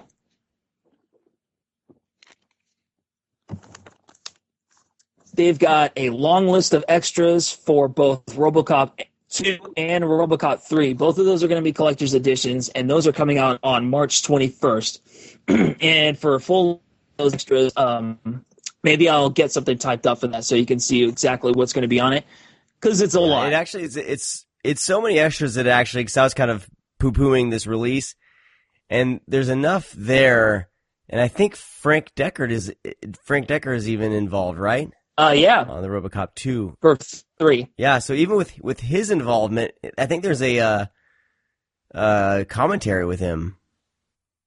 I think. Anyway, there's enough on there with people involved with these that I almost need to grab these now, because I want to hear, especially 3, I want to hear like how that thing, because that thing just bombed, and the director was very vocal about everything, and so it'll be great to hear it coming directly from him, you know. So I've changed my tune. I am actually looking forward to these now. Cool. Well, I was looking just because of the amount of extras. Yeah, it's a really long list, so I'll get that up for you as soon as I can.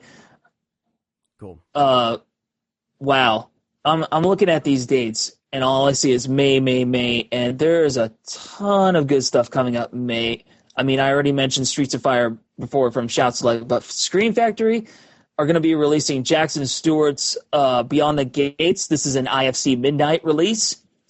They're also releasing the movie Virus on May 2nd. That's the Jamie Lee Curtis movie. And another women in prison movie, I should say. It's called The Naked Cage. That one is coming out on May 2nd. We have a release date for Psycho 98, May 9th. That is if you want to buy it. But even better on May 9th is going to be Serial Mom. John Waters' Serial Mom. And this has got some pretty cool extras on it too. And I'll share those on the site when I can.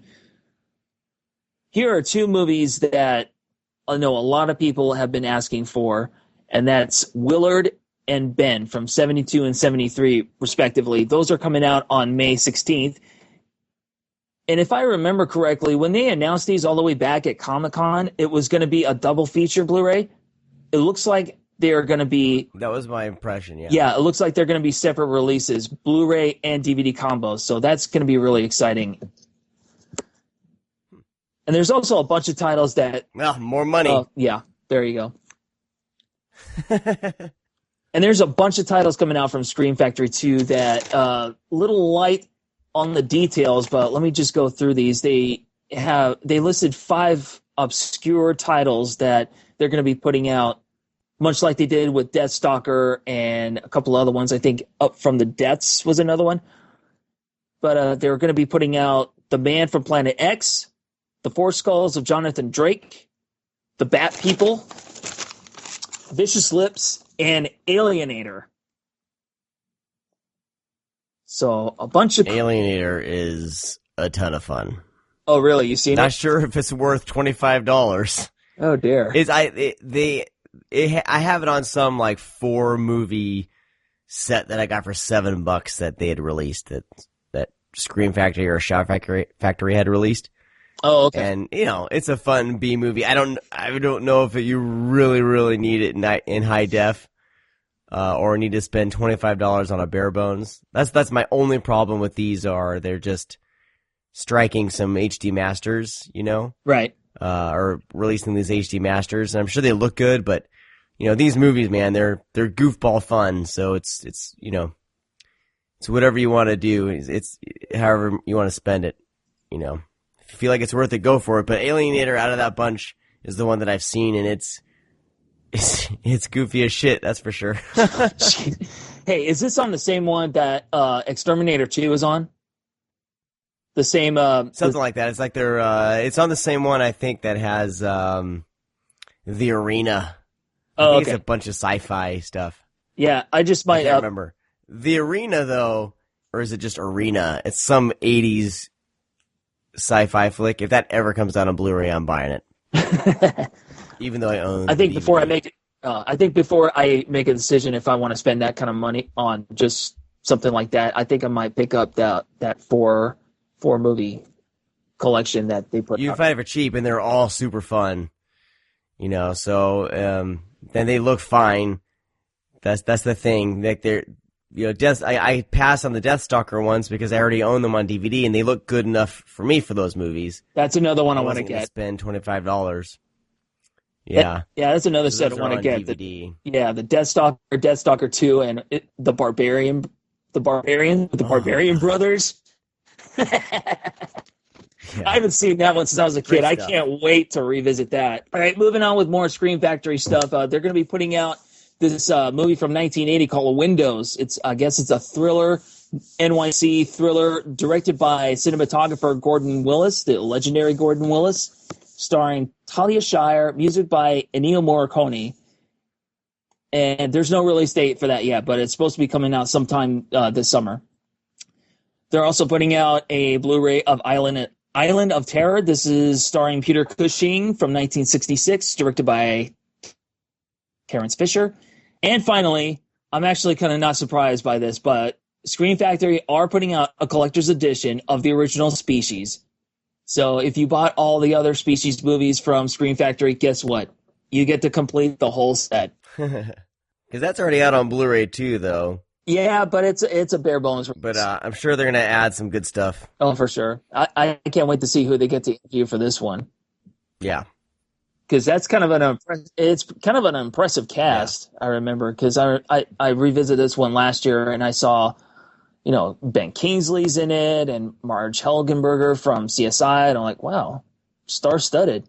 But here's the thing. I just want to bring this up really quick. And if they're going to do this for Species, put a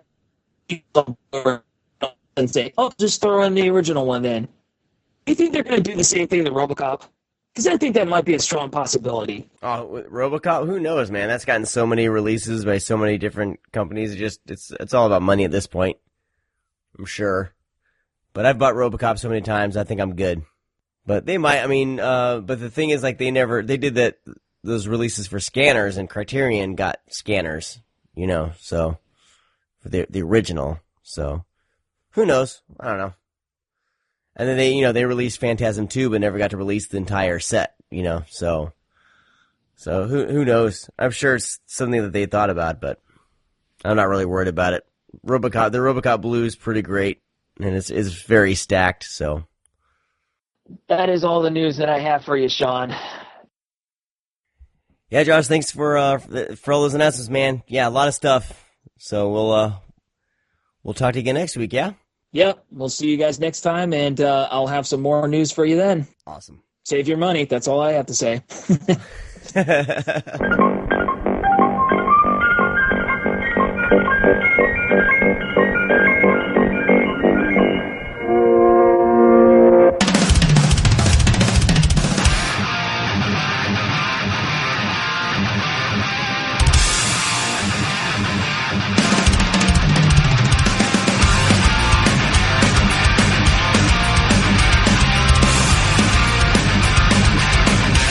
All right, so technical snafus have hopefully been patched. BJ's back. Oh, hi. I hope you missed me, because I missed you. Yeah! All right, here we go. So, first flick we're going to be talking about today, Kino Lorber just released this on Blu-ray. This is 1983's Stryker.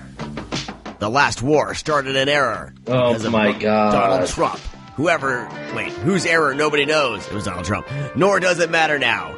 It was Donald Trump. Nothing matters now other than survival. Steve Bannon. No, is that it? Did you prep that? No, I just made that up on the fly. Can you write every Filipino ripoff movie? Yes. I just would like that to happen now. This is tomorrow, the day after the end. A world once destroyed, now reborn. Without rules. Without justice. Without water. Only the strongest survive.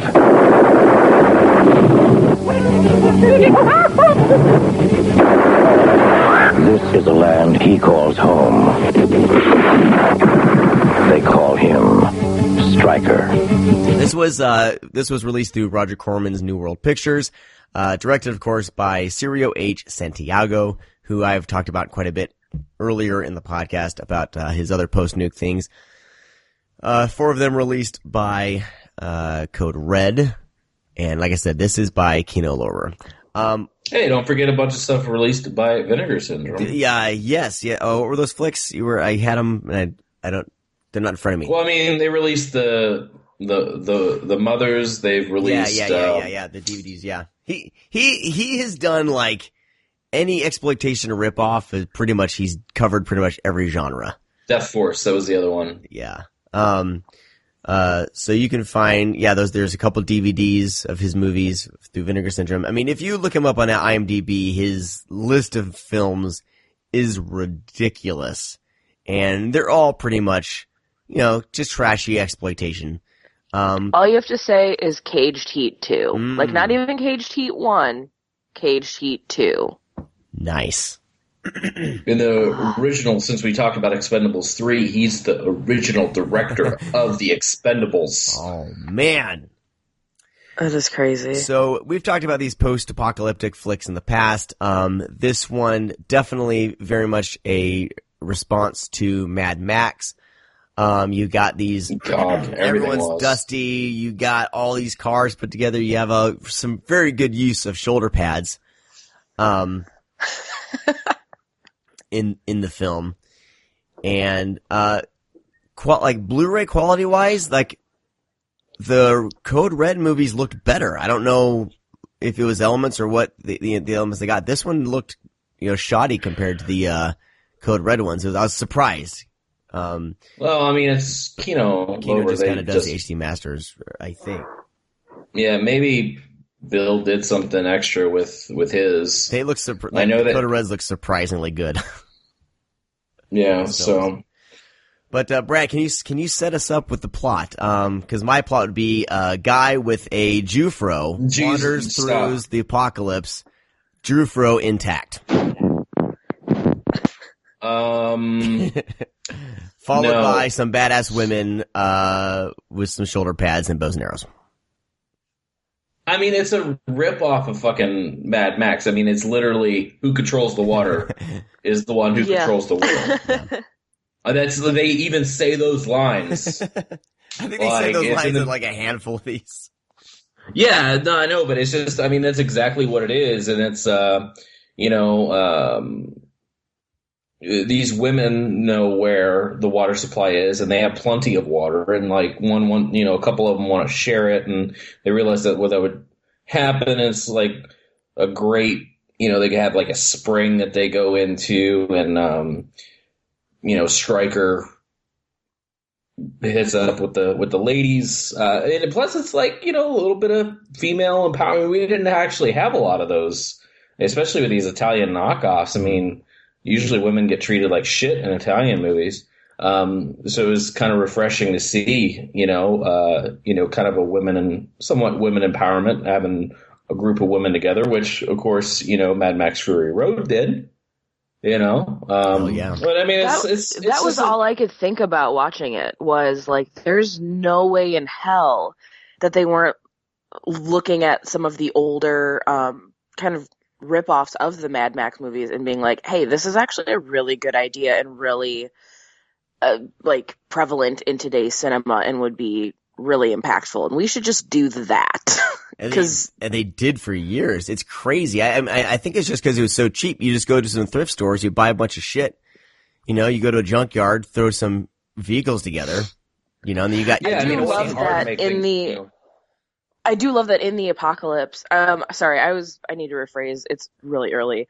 I meant more so with like Fury Road and like the using of women is so similar to Stryker. Okay. But yeah, no, I do find it interesting that in all of these post-apocalyptic movies that the shoulder pads are such a prominent feature.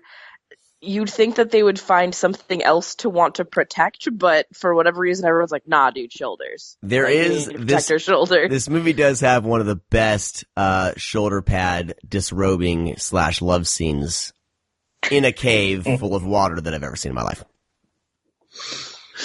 Hey, I just, like, if I'm going to be battling in the apocalypse, I want my shoulders covered and then pretty much just have a loincloth on, because that's what everybody has.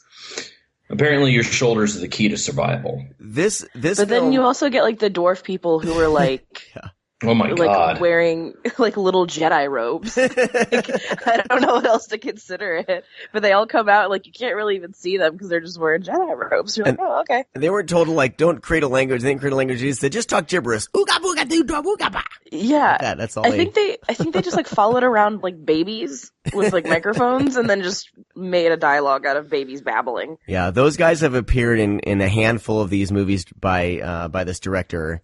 He must have had a crew to go to for these. No, this is guys like the John Carpenter of fucking Filipino films. Like he used everybody was the same, and he made a lot of blaxploitation films too. But that's what I'm saying. Like this is one director that actually took filmmaking and actually started making like he had Women in Chains movies. He had, the males running the show, but then he also had this like huge slew of, women kicking ass. And so like he was just all over the board, making, because he had that film Silk and Silk 2. Yeah. The Mothers is of course, female, empowerment type shit. I mean, yeah, he has those women in. Yeah, and what is TNT Jackson? TNT Jackson. Wasn't Firecracker Fred Williamson in the movie? I don't know. I don't know. Huh. Yeah, I don't know either. But I do think that probably. A lot of I wouldn't be surprised. I think he was in a movie called Firecracker, but no, I don't think he's in that one. Well, I do think that like these Women in Chains movies kind of get bad raps as being like exploitative to women. But in most of these situations, like, yeah, they're like women in chains, women in cages, whatever you want to consider a movie, but they're all still like really badass characters that are just dealing with like a kind of a shitty situation. And they get like they're usually. Sorry, I was going to say like they're usually very like sexually positive. All of the women are making a lot of their own decisions, and if they're not making their own decisions, it's in like a very tactful like, I'm letting this happen because I'm going to make this decision later on, and this is something I have to get through. Right. And I think that, you know, there's still a lot of like power in like female equality in that. It's like the tactful submissive that they use in these movies. Yeah. Yeah, and they use it for a type of revenge later on. Like it's all set up, you know. But that's exactly it. He does this in his other post-apocalyptic flick, Wheels of Fire, where there's very much kind of a women in chains type moment with the character, and you know, any other director would, or I don't know. I mean, I'm not sure what the culture was like really back then, but I know a lot of women were were being exploited. It's almost borderline exploitive. Am I saying that right? In Wheels of Fire with that character, because she's confined and she has her shirt ripped off, but she does get her moment, you know, later on, and it's never like sexy. It's never like, oh yeah. There's a rapey scene in Stryker. Yeah. But it's done as a setup to show, you know, she gets her right. Hers, you know, it's those things. Gets to deal out the punishment in the end for these characters, but this, speaking of the villain, like, this one has there's the main villain who's kind of, you know, whatever. He's a standard villain type, but he has that sidekick, the big guy with the big gut and the weird S&M type outfit. You mean sexy outfit. Follows him around. Like, poor guy. You know what I mean? Like, I don't know. I just kind of felt bad for the actor. Man. You want to start a group? Because he obviously wasn't cast because he's a big, strong guy. He was cast for that gut. I mean, let's be honest. I remember my first Santiago film. I remember the first time I saw a Santiago film. He had a movie, and it was just based off cover art. That's the reason why I rented it. But it was in the 90s. It was his movie Raiders of the Sun. Is like this dude, like this fucking goggles on, and he's got like this fucking huge gun, and it's like, I guess shooting flames or some shit, and he's like screaming, and like I was like, what the fuck is it? It's nothing like the movie, of course, you know, when you watch it, but like it was like on the shelf like a Blockbuster and stuff when I was little. Like I saw it everywhere, and then finally I got, you know, I rented it, and that's when I, you know, very first saw my very first Santiago film. Nice. I've been wanting to see this. The other poster, he's like, this guy's like falling down, and he has like a chain with a big spiked ball on it. Oh, I just know the VHS cover art. But yeah, I mean, I didn't know who Santiago was at the time because I rented it when I was little. It was just that image, you know, was got me to rent it. I think I even rented Solo, Mario Van Peebles Solo that night. That's a hell of a action. Yeah, I mean, what happened to Solo? Like, Mario Van Peebles is great. I mean, everybody knows him, but he had this movie called Solo where he was a fucking crazy soldier, and it was really good. But anyways, I don't know. Those 90s direct-to-action or direct-to-video action movies are just like a dime a dozen. And, I mean, just they had like a minute of fame just based off cover art. People enjoyed them. But we need a resurgence because we had a horror film resurgence for sure. But we need an action movie resurgence from the 90s. Because I know the 90s get shit on so much between horror and action. But, man, there's a lot of sleazy, like, dramas back in their day, like a lot of sexy dramas and stuff like that, like erotic cinema. I miss the erotic dramas. Yeah, those don't happen anymore, do they? No, they don't. And it's just it's so weird. Yeah, I mean, even that stuff, you know, the more popular, you know, theater stuff, it's just, that stuff doesn't exist anymore. All we get is like this bullshit 50 Shades of Grey. And they don't even know how to make it's so that boring. Like, it's so boring. Did you ever see, BJ, you ever see After Dark, My Sweet? No, but it sounds like it's right up my alley just based on the title. Yeah, Jason Patrick's in it, and Rachel Ward, and it's very like steamy and sleazy and sexy. And it was like I think at the peak of the I think it was or Two Moon Junction or shit like that, where it was just like, you know, really like there was sex in movies, you know, and like actual sex scenes. It's not like the stupid shit that happens now. Or we just see titties and shit. That's what I'm desperately missing. Is I hate that, and it's always titties on top too. Like, what world do you live in where every single sex scene is a woman on top? Get my the world. fuck out of here! Shut up. My world. My wife wants on top. So, well, that's fine.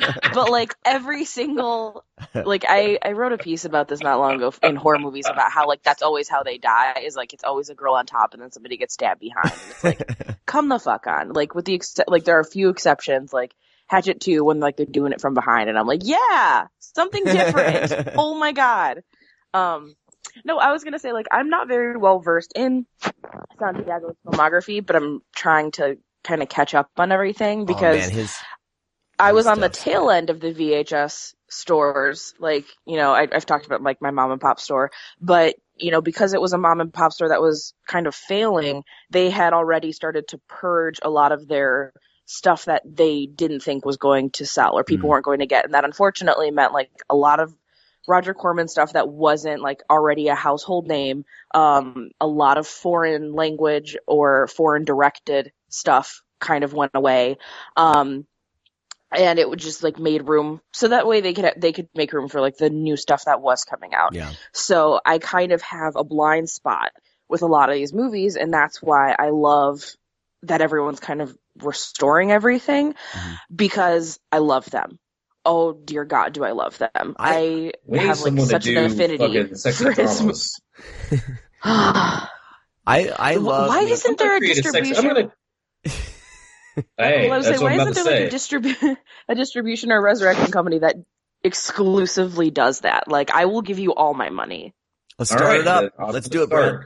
Dude, fucking, I'm gonna get Zalman King to do like re-release the Red Shoe Diary movies, fucking Two Moon Junction, fucking Wild Orchid, Body Chemistry, you know, all that shit. I mean, all that shit. Like, I would try to sneak those movies in to watch them because that was porno to me, you know. Or God, I just lost his name. The closest I ever got was a love scene in Top Gun. Dude, Ken Russell made this movie called Horror. That's really fucking crazy and really good. I remember seeing ads, like theatrical ads for horror back when I was a kid on TV, and my parents freaking out. Yeah, there was a lot of freak out about. Oh, that's right. I always forget you were like a little repressed religious kid.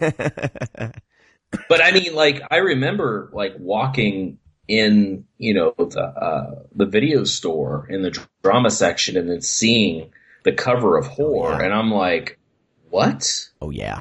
Like, what is this? The drama section. Russell? Yeah. Boner. The drama section during that time was like the place that I would be like, I would go over there because I knew I can find those VHS covers, and they'd be in drama, like the erotic drama, but they were still mixed in with everything. And I always knew that for some reason the dramas had all like the sex in it, you know, depending on the movie. But those were the ones that I would always end up kind of browsing because my parents would never suspect anything. Oh, Sean's over in the dramas. Oh, he must be looking for like a really good Civil War era war movie or something, you know? No, you're looking for titties, bro. Oh, hell yeah. And if I was in the horror section, a demon probably would jump out from the VHS tape and grab me and suck me in and, you know, possess me. I'm just saying, man, there's so many, Jade? I mean, can we talk about Jade for a second? How do we go from post-apocalyptic Cirio Santiago movies to 80s and 90s erotic thrillers. Yeah, I was gonna say if we're gonna be talking about some titties, let's talk about some titties in Stryker. Let's talk about some titties in this gravel pit that is pretending to be a desert. Titties. Yeah. All right.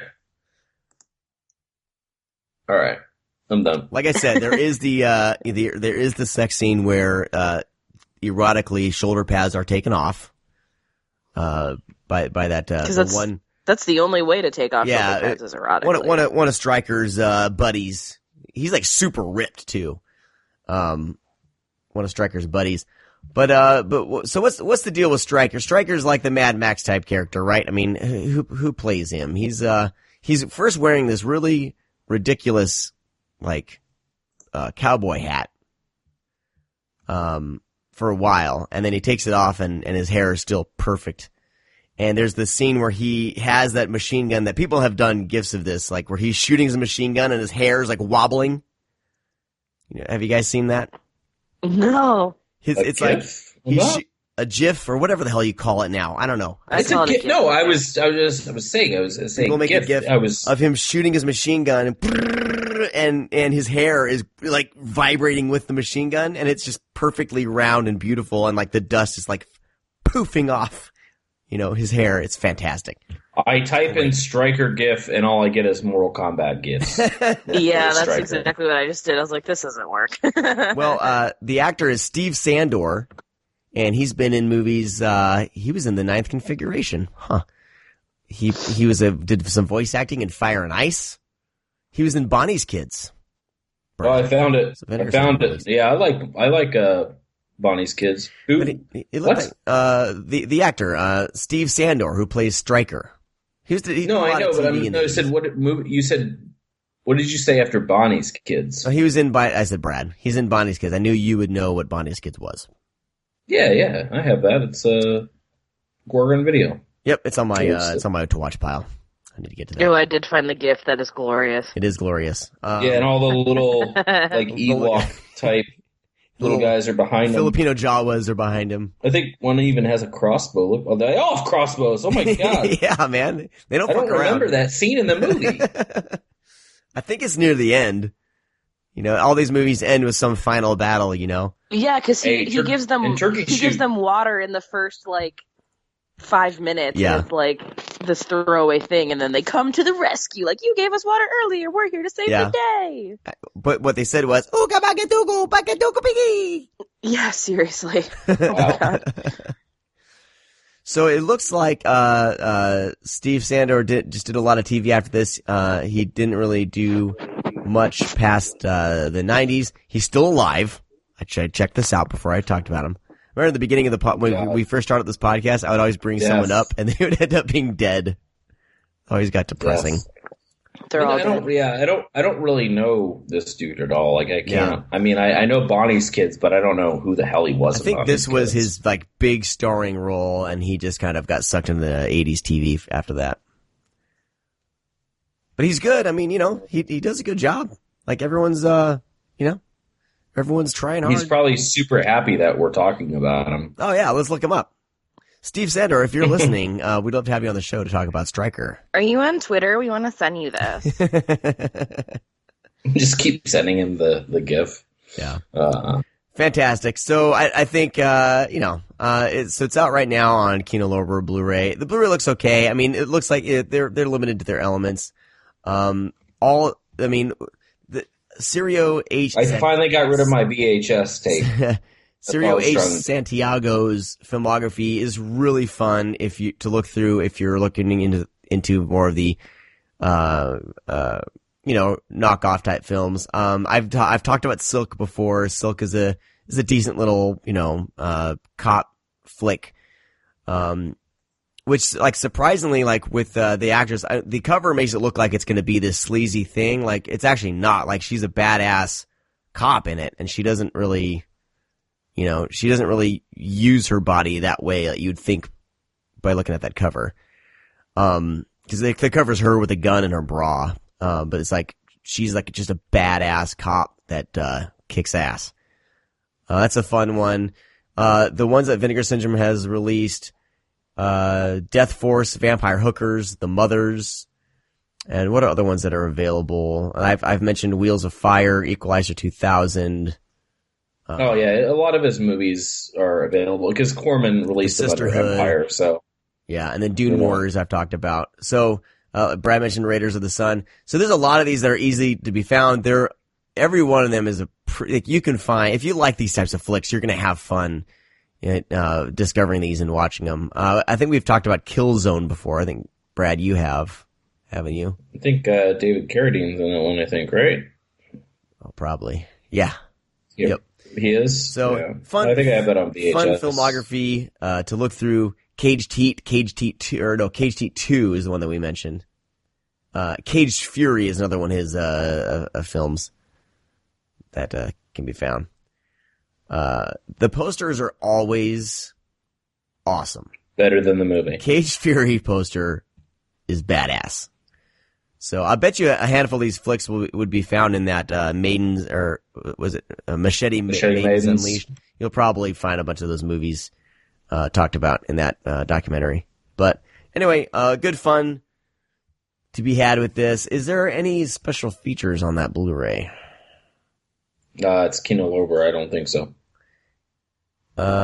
Just audio commentary. Oh, Jim Wynorski has the audio commentary. Dude, that would be worth listening to. How did he do the audio commentary? I don't know, man, but I dig it. Maybe it's his favorite movie ever made. Maybe. Could be. Kino is I think Jim Wynorski's like the biggest Stryker fan in the world. Could be. They don't bother to get the actor that's still alive that's not doing anything. I know. What should we do for this Blu-ray? I'll get the director of Chopping Mall. Yeah. I heard he likes the movie. The funny thing is it has trailers for Wheels of Fire, Dune Warriors, Equalizer 2000, and The Sisterhood. But you can't buy those through Kino. But it's funny that they have those trailers on there. So watch those trailers. Kino is getting pretty good about doing some special features on there. Like I just got their 1 Million Years BC Blu-ray, and I wasn't really expecting much, and that thing's packed. So they're starting to pack some of their ones. Yeah, they're starting to, because I think they know the market, and they were realizing that, I mean, this is also a company that releases, like 20 movies a month on Blu-ray. I mean, they're just going through MGM vaults and, releasing as much as they can. Doesn't matter if it's shitty. That was like kind of a common misconception last year, a couple years ago, is that, it's out on Blu-ray. That means it's a classic. Nope. No, they're just releasing everything now. You got to be selective, man. I almost got sucked in that. A lot of shitty movies are being out on Blu-ray. Doesn't mean it's good. I almost got sucked in that, and I was buying too many, and then half of them are like, God, half these movies suck. What am I doing? So I've be selective. Yeah, no. Don't. Yeah, same thing with all the films, man. You get sucked down a rabbit hole. I've seen some collectors be like, they have a spine number. I need to buy them all. It's like, no, you don't. No, it's just that a lot of people just regard it as classic. Every single spine number from a company. You don't have to. You don't have to do it. You don't have to spend. People are crazy. I don't know if we've established that enough on this show. It has a slipcover. I gotta buy it. Oh my god. Well, I will say, is the movie good? I don't know, but it's a slipcover and a pen. Bought a ton of VHS tapes because they were still factory sealed, and then we looked up and like some of them, are like, we have a factory sealed copy of Dr. Caligari. That's just worth $1 bajillion. But then there's like other ones where I'm like, this is worth 12 cents with or without the paper. Like that was not the best purchase. Oh well. Yeah. Yeah. Dude, some tapes are just crazy worth so much money. Ridiculous. Oh, I mean, I fucking sold a Wizard zombie tape for $200 last year. Jesus. Zombie. You people be crazy. Like 100 times. You people spending that money for VHSs? You'd be crazy. Like, it matters. Like, that's the thing is, like, people just don't, they were like, this one movie that's been released 100 times, this isn't worth nothing. No, it depends on the label it's on, because there might only been like 1,000 of those pressed. So you have to really, really get into. Yeah. I mean, I'm down that rabbit hole. I know too much about tapes. Yeah, I need somebody to come over and like look at what we have, because some of the stuff, like we have You know, we have a bunch of copies of The Visitor, but we have like 3 different cover arts from like 3 different things, and they're all factory sealed. And I'm like, I have no idea what anything is. It might be cool. I'm being facetious when I make fun of collectors. I am one. I've had to actually break like a lot of OCD habits just to survive, especially being a father of 3. So I get it. I get the collector mindset. I'm not trying to be a dick. I've had to break a lot of hardcore habits, so I get it. I used to, like, me not caring about slipcovers is like, that's a recent development within the past couple years. So, just because I, figured out that people would pay money for certain slipcovers. So I'd be like, shit, I'll sell a piece of cardboard and get $20 and buy myself another movie. Yeah. Oh, yeah, totally. Cardboard or a movie, people. About shit. But it's all good. All right, let's move on into our segments here. Let's jump into Stream Screams. Nate, wake up! There's something very important I forgot to tell you. Don't fucking scream at me! If you scream, I'll break your neck. Don't scream, miss. Don't scream. Stream.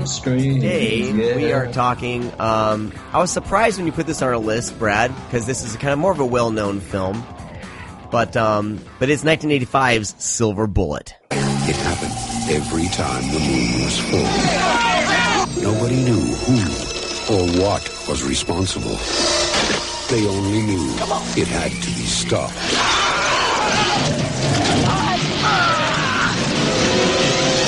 Stephen King's Silver Bullet. Starts Friday at a theater near you. It's not well known, though. That's the thing, man. It's one of those movies that I've noticed through a lot of conversations with people and just mentioning it. And, that's the thing is I've said this on the show a couple times. Like, you would think that something's so popular. Like I told you, I was at Fantastic Fest last year. I was in the theater with like 250 people.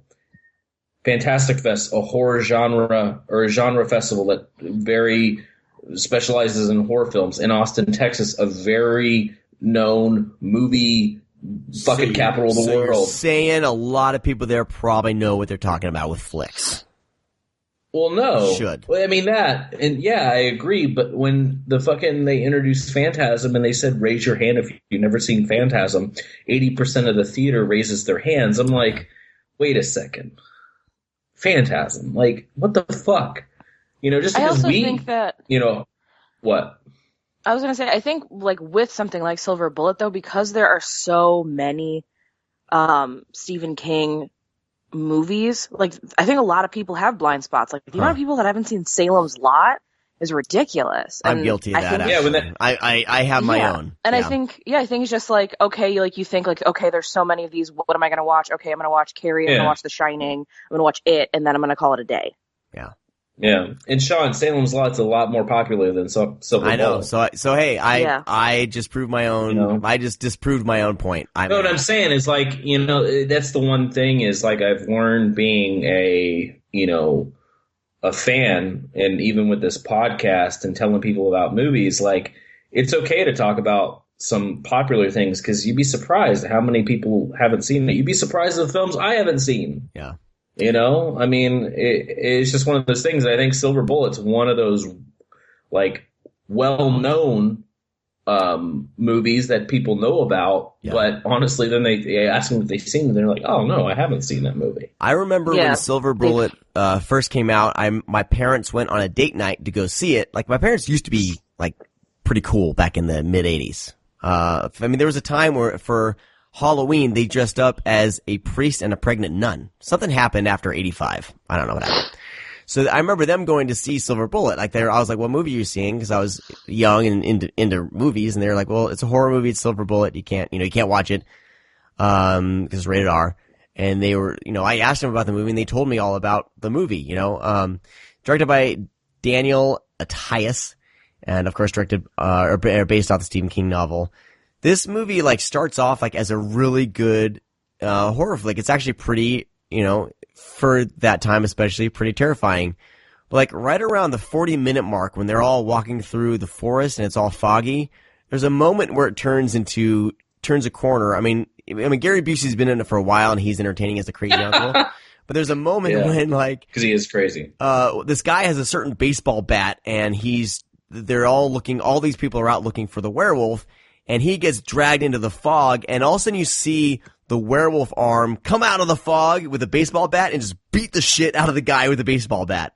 And like at that moment, it turns a corner and it's like campy from there. Not strict campy, but it changes tone to a really fun, monster flick.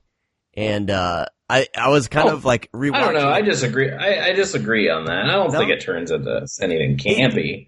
It gets, well, I mean, he upgrades his little, motorized wheelchair. Oh, the it just My turns Ride into a different wheelchair? film. It's less scary and turns more into like just kind of a fun werewolf romp. You know, I mean, it's at that moment all the. I mean, yeah, I guess there is some darker stuff in the beginning, like the girl being pregnant and stuff like that. She finds out she's pregnant. Yeah, I mean, but honestly, like. I think it keeps up the momentum, and I think in 1985, if you were in the theater and she's like trying to find like the eye that is injured great. And like it passes, Everett McGill, and it's like, oh, fuck. Did I tell you guys I watched this? That would have been an epic moment. Did I tell you I watched this with my daughter? Oh no! No! Oh, I'm so excited. To it. Oh man, and especially at that scene, she was like, okay, she totally got what was going on, and then they passed him, and she goes, his eye! She was like completely into it. But I will say that this does have probably the cuddliest looking werewolf that I've seen in a movie. He's just cute. So furry. I just want to give him a big hug. But as soon as you see the full reveal of the werewolf, my daughter kind of laughed, and she's like, yeah, Dad, she's like, this isn't scary.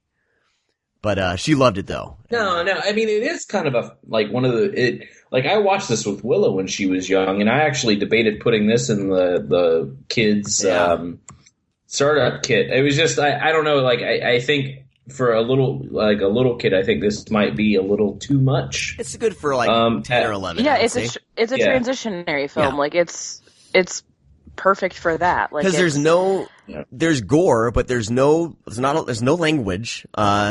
There's no sex or nudity.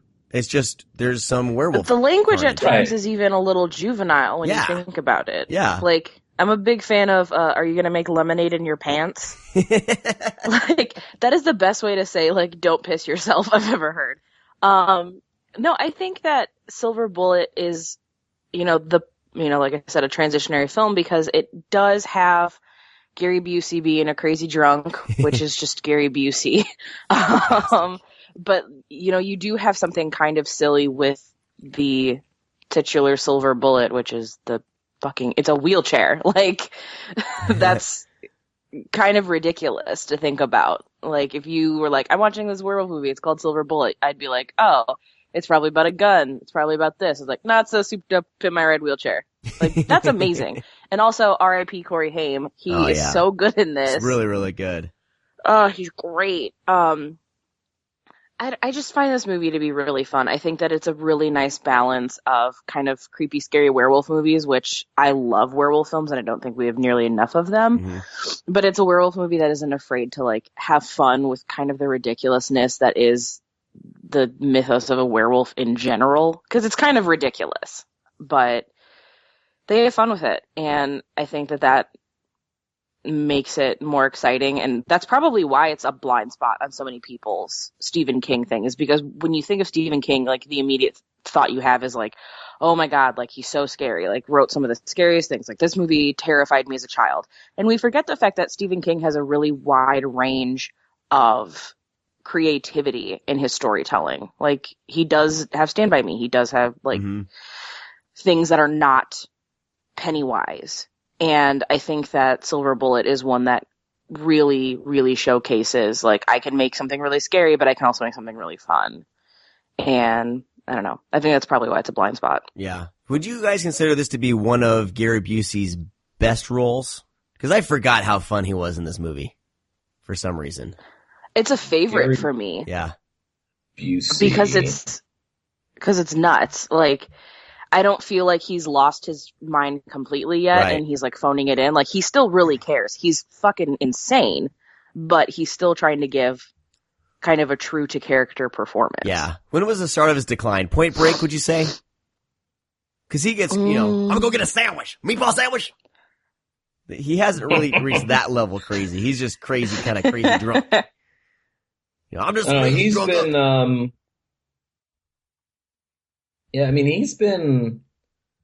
He's the favorite of mine. Honestly, I can't even think of the last. I mean, I know he was in Lost Highway, but I mean, he's great in Surviving the Game. I think it's super underrated.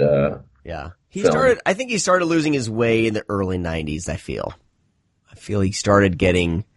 I think early '90s he was okay. Like that was the beginning of like Point Break, and he's in Predator 2. After that, after that, I mean, he was fucking hider in the house. He plays Mr. Joshua in fucking Lethal Weapon. Lethal Weapon's like 87. No, I know, but I'm saying before that, I think mid '90s maybe he had his little bit of a decline. But I mean, I used to live in Tulsa, Oklahoma, and he lived in Broken Arrow, which is like kind of suburbs outside of Tulsa, and people would see him at like his kids. I think he has kids. They were in high school at the time, and people would see him at like high school football games, like just chopping on a cigar and like shaking hands, Well, people said that meeting him was he was just as crazy as fun crazy. But I think, I mean, if we're going to talk about Gary Busey, I think we need to talk about our Lord and Savior, the Ginger Dead Man. Because that is like full tilt insane Gary Busey. Oh my God, that movie. I found that in like a dollar bin, like used movies at like a Hollywood Video. And I was like, buying it. I didn't even think twice. If you go on, I don't know if it's still there. I hope it's still there. But if you go on IMDb, I don't know if it's like when somebody changed the bio to the movie or if it's just like the main quote on there, but prominently displayed on the Ginger Dead Man page is like, "Ooh, girl, he gonna kill you, bitch, you so dead," or something ridiculous in all caps. And I don't know if that's been changed yet, but I remember seeing that when I was like trying to write a piece for like Christmas movies, and I was, oh shit, Gary Busey. Oh my God, there's been a bunch of Ginger Dead Man movies. Yeah, they're up to like holy shit. Like he fights the evil Bong. Yeah, it's full moon, man. Yeah, like I said, I think that's after Gary Busey has just gone full tilt crazy. Because he's in Piranha 3 DD, isn't he? Yeah, I think so. Yeah. Yeah, he's in that. Nice. Oh, Gary. Well, Silver Bullet is available is streaming in HD. I watched it on Vudu. It's probably streaming on like Amazon Prime or maybe you can rent it through or Amazon. Shudder or something. I didn't check because. But it's streaming in HD. It looks okay. Research. It looks all right. It's pretty. It's not the greatest HD thing you'll find, but this is one. I mean, I would love to see one of these companies, do this one upright. I don't know who owns it. But I think that this would. I think this would go well with a because I don't think enough people would buy it on its own. So I think that like this would be a good double feature with one of the other like forgotten King movies. Not necessarily like Salem's Lot, but something in kind of that vein. I think that that would be how I would sell it. Like, you probably forgot about both of these movies, so now you can have them both. How about with Graveyard Shift? Okay, I could get behind that. Yeah. But that life. But yeah, you can. I somehow. I know what I did. I had the DVD, and I did like Voodoo.com has this thing where if you own the DVDs, digital, you can upgrade it to HD for like $1 or $2. And, who owns this is Paramount, actually, I believe. Okay. So I went through all my DVDs one day, all my Bare Bones DVDs, and I upgraded a whole bunch of shit for a couple bucks, and I just sold the DVDs because I was like, looks better than my DVD, and my DVD had 0 special features. So, that's what I did. So it's available to buy or rent on there. Anything else about Silver Bullet before we move on? No, just watch it. Well worth rediscovering. Mm-hmm. For sure. Yeah, absolutely. Rewatch that shit. I forgot. I mean, I don't know. It's weird when you rewatch a movie, because I was always kind of like, it's okay. And this time around, maybe it was watching with my daughter, but it was almost like seeing it with new eyes. Because you kind of start thinking about, well, what's my daughter thinking? But man, I had a fucking blast rewatching it this time. Yeah, and I really do think it's that distancing that you have is like when this came out, I think everyone was like, Stephen King, scariest writer alive. And like this movie, yeah, it's kind of scary, but it's more fun than it is anything. So people probably just didn't get it. So letting the time pass and then revisiting it, I think that's some of the smartest things to do with movies like this. Anything that isn't, fully scary, like let some time pass, give it a revisit, and then look at it from another perspective of like, I just want to have fun, and you will, and it'll be a blast. So, except the Langoliers, you could skip that. It's so long. It's so long. Also, what's the deal with Stephen King loving kids with handicaps? Like, there's nothing against that, but you just mentioned the Langoliers where like she's blind, and it's like, okay. Well, damn it, what? We didn't touch on that. We didn't touch on that with Silver Bullet. I think this is a great lead character who is bound to a wheelchair, and it's not even a really big deal. Like, there's no like, hey, look at me, look how handicapped I am. He's not Franklin character in Texas Chainsaw, right?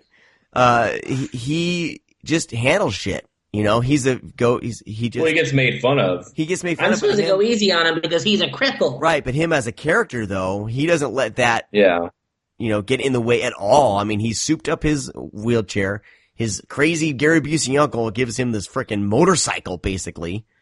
Doesn't it do like 60 miles an hour? Yeah, this thing's not street legal, folks. He doesn't even have a seatbelt in that thing. But hey, it has a couple flags.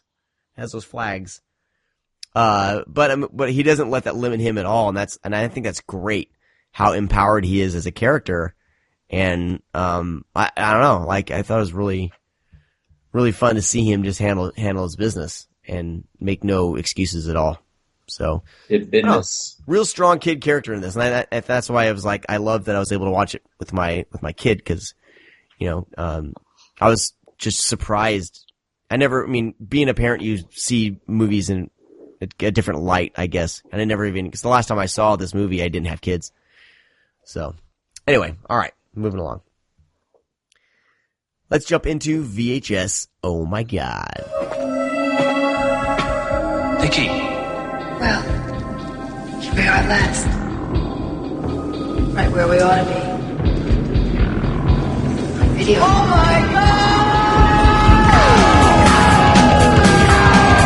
All right, so this week we were talking about a 1990 film starring Jeff Goldblum that I feel like one of you have brought up before.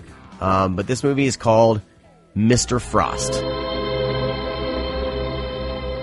Who is Mr. Frost? No one has been able to turn up the slightest clue regarding Frost's identity. There's no official trace of him anywhere. What has he done? And in 2 years he hasn't uttered a single word? Frost is not mentally ill, Dr. Day. He has no place in your hospital. What does he want with us? So in fact, who are you? I'm the Gaga Man. Boo. He spoke to you. I'm not afraid of him. It used to be simple. Good on one hand, evil on the other. There was a struggle. But then you came along, the scientists, the geniuses. What do you want from us? What do you want from me? I must reveal to the world your impotence in the presence of the age-old power of the wild side. This was out on VHS. Brought this up one, by me? Maybe it's brought up by you. I remember, like, when you mentioned this movie, I had known it from somewhere. I don't know if it must have come up in casual conversation at some point. either on the show. This is or one just that I've been trying to track down forever because Jeff Goldblum, and it's a rare tape. Spoiler alert: I still have it. Yeah, I mean, I was trying to find. I was like, every time we do these VHS movies, I try to find any legal-ish way of seeing the film.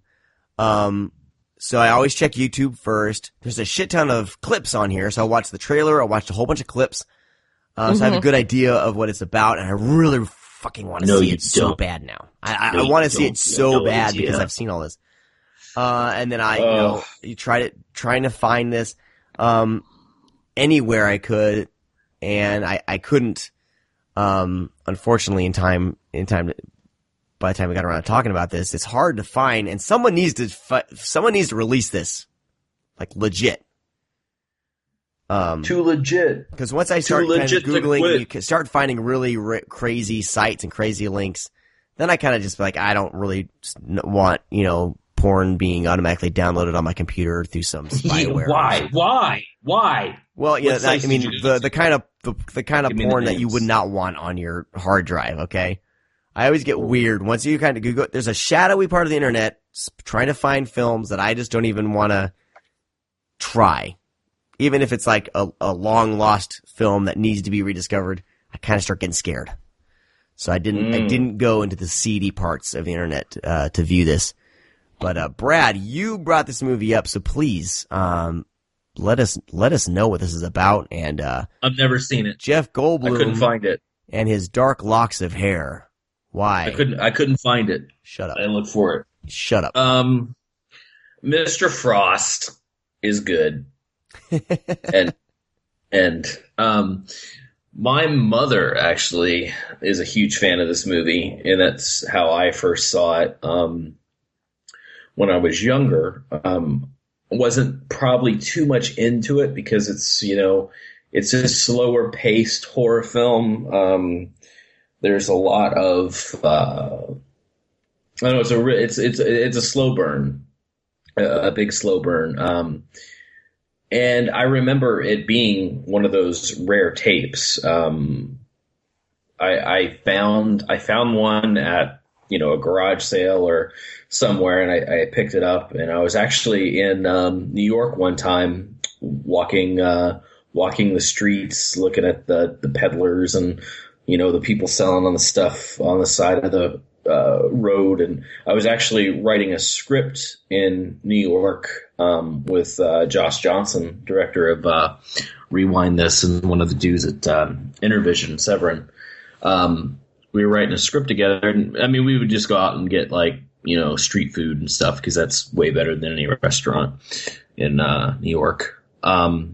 We found like a pile of VHS tapes, and Mr. Frost was in there, and he got super excited because it is a rare tape to find. So it's kind of hard to find. I mean, he's a big VHS collector, and he didn't even have it. So if you ever find a Mr. Frost tape, you're good. Buy it because it's hard to find. Now, the one thing about this film, it's shot in really, really low light. So it's even the tape is super, super dark. Huh. And fucking Goldblum's hair looks like a helmet. But it's about this is the first 5 minutes of the film. A police officer who is kind of the lead police officer in, or a detective really. He's goes up to we only know him as Mr. Frost. Goes up to Mr. Frost. He's doing some fucking gardening or something, and he questions Mr. Frost about this missing person, this dead body, and Mr. Frost just turns around and he says, "Yeah," he's like, "I got plenty of bodies buried in here. I've been killing people. There's 24 bodies." And the detective's like, "What? Why would you admit that?" And they incarcerate him, put him in a sane asylum immediately. And he doesn't talk after that. After he admits to the crimes that he's committed, he does not speak to anybody. And then he's introduced to this psychologist, doctor at the asylum to speak with him and, trying to get to the bottom of who this guy is. And he only speaks to her. He doesn't speak to anybody else. He just speaks to her. And he claims that he is Lucifer. And he's here to create chaos. So, I mean, that's kind of the beginning of the film. The whole kind of synopsis is that he wants her to kill him. That's the end goal of the film. It's really wild. It's really crazy. And it's one of those films that you watch and you're like, man, this is a fucking clever fucking horror film. Like, this is really fucking good.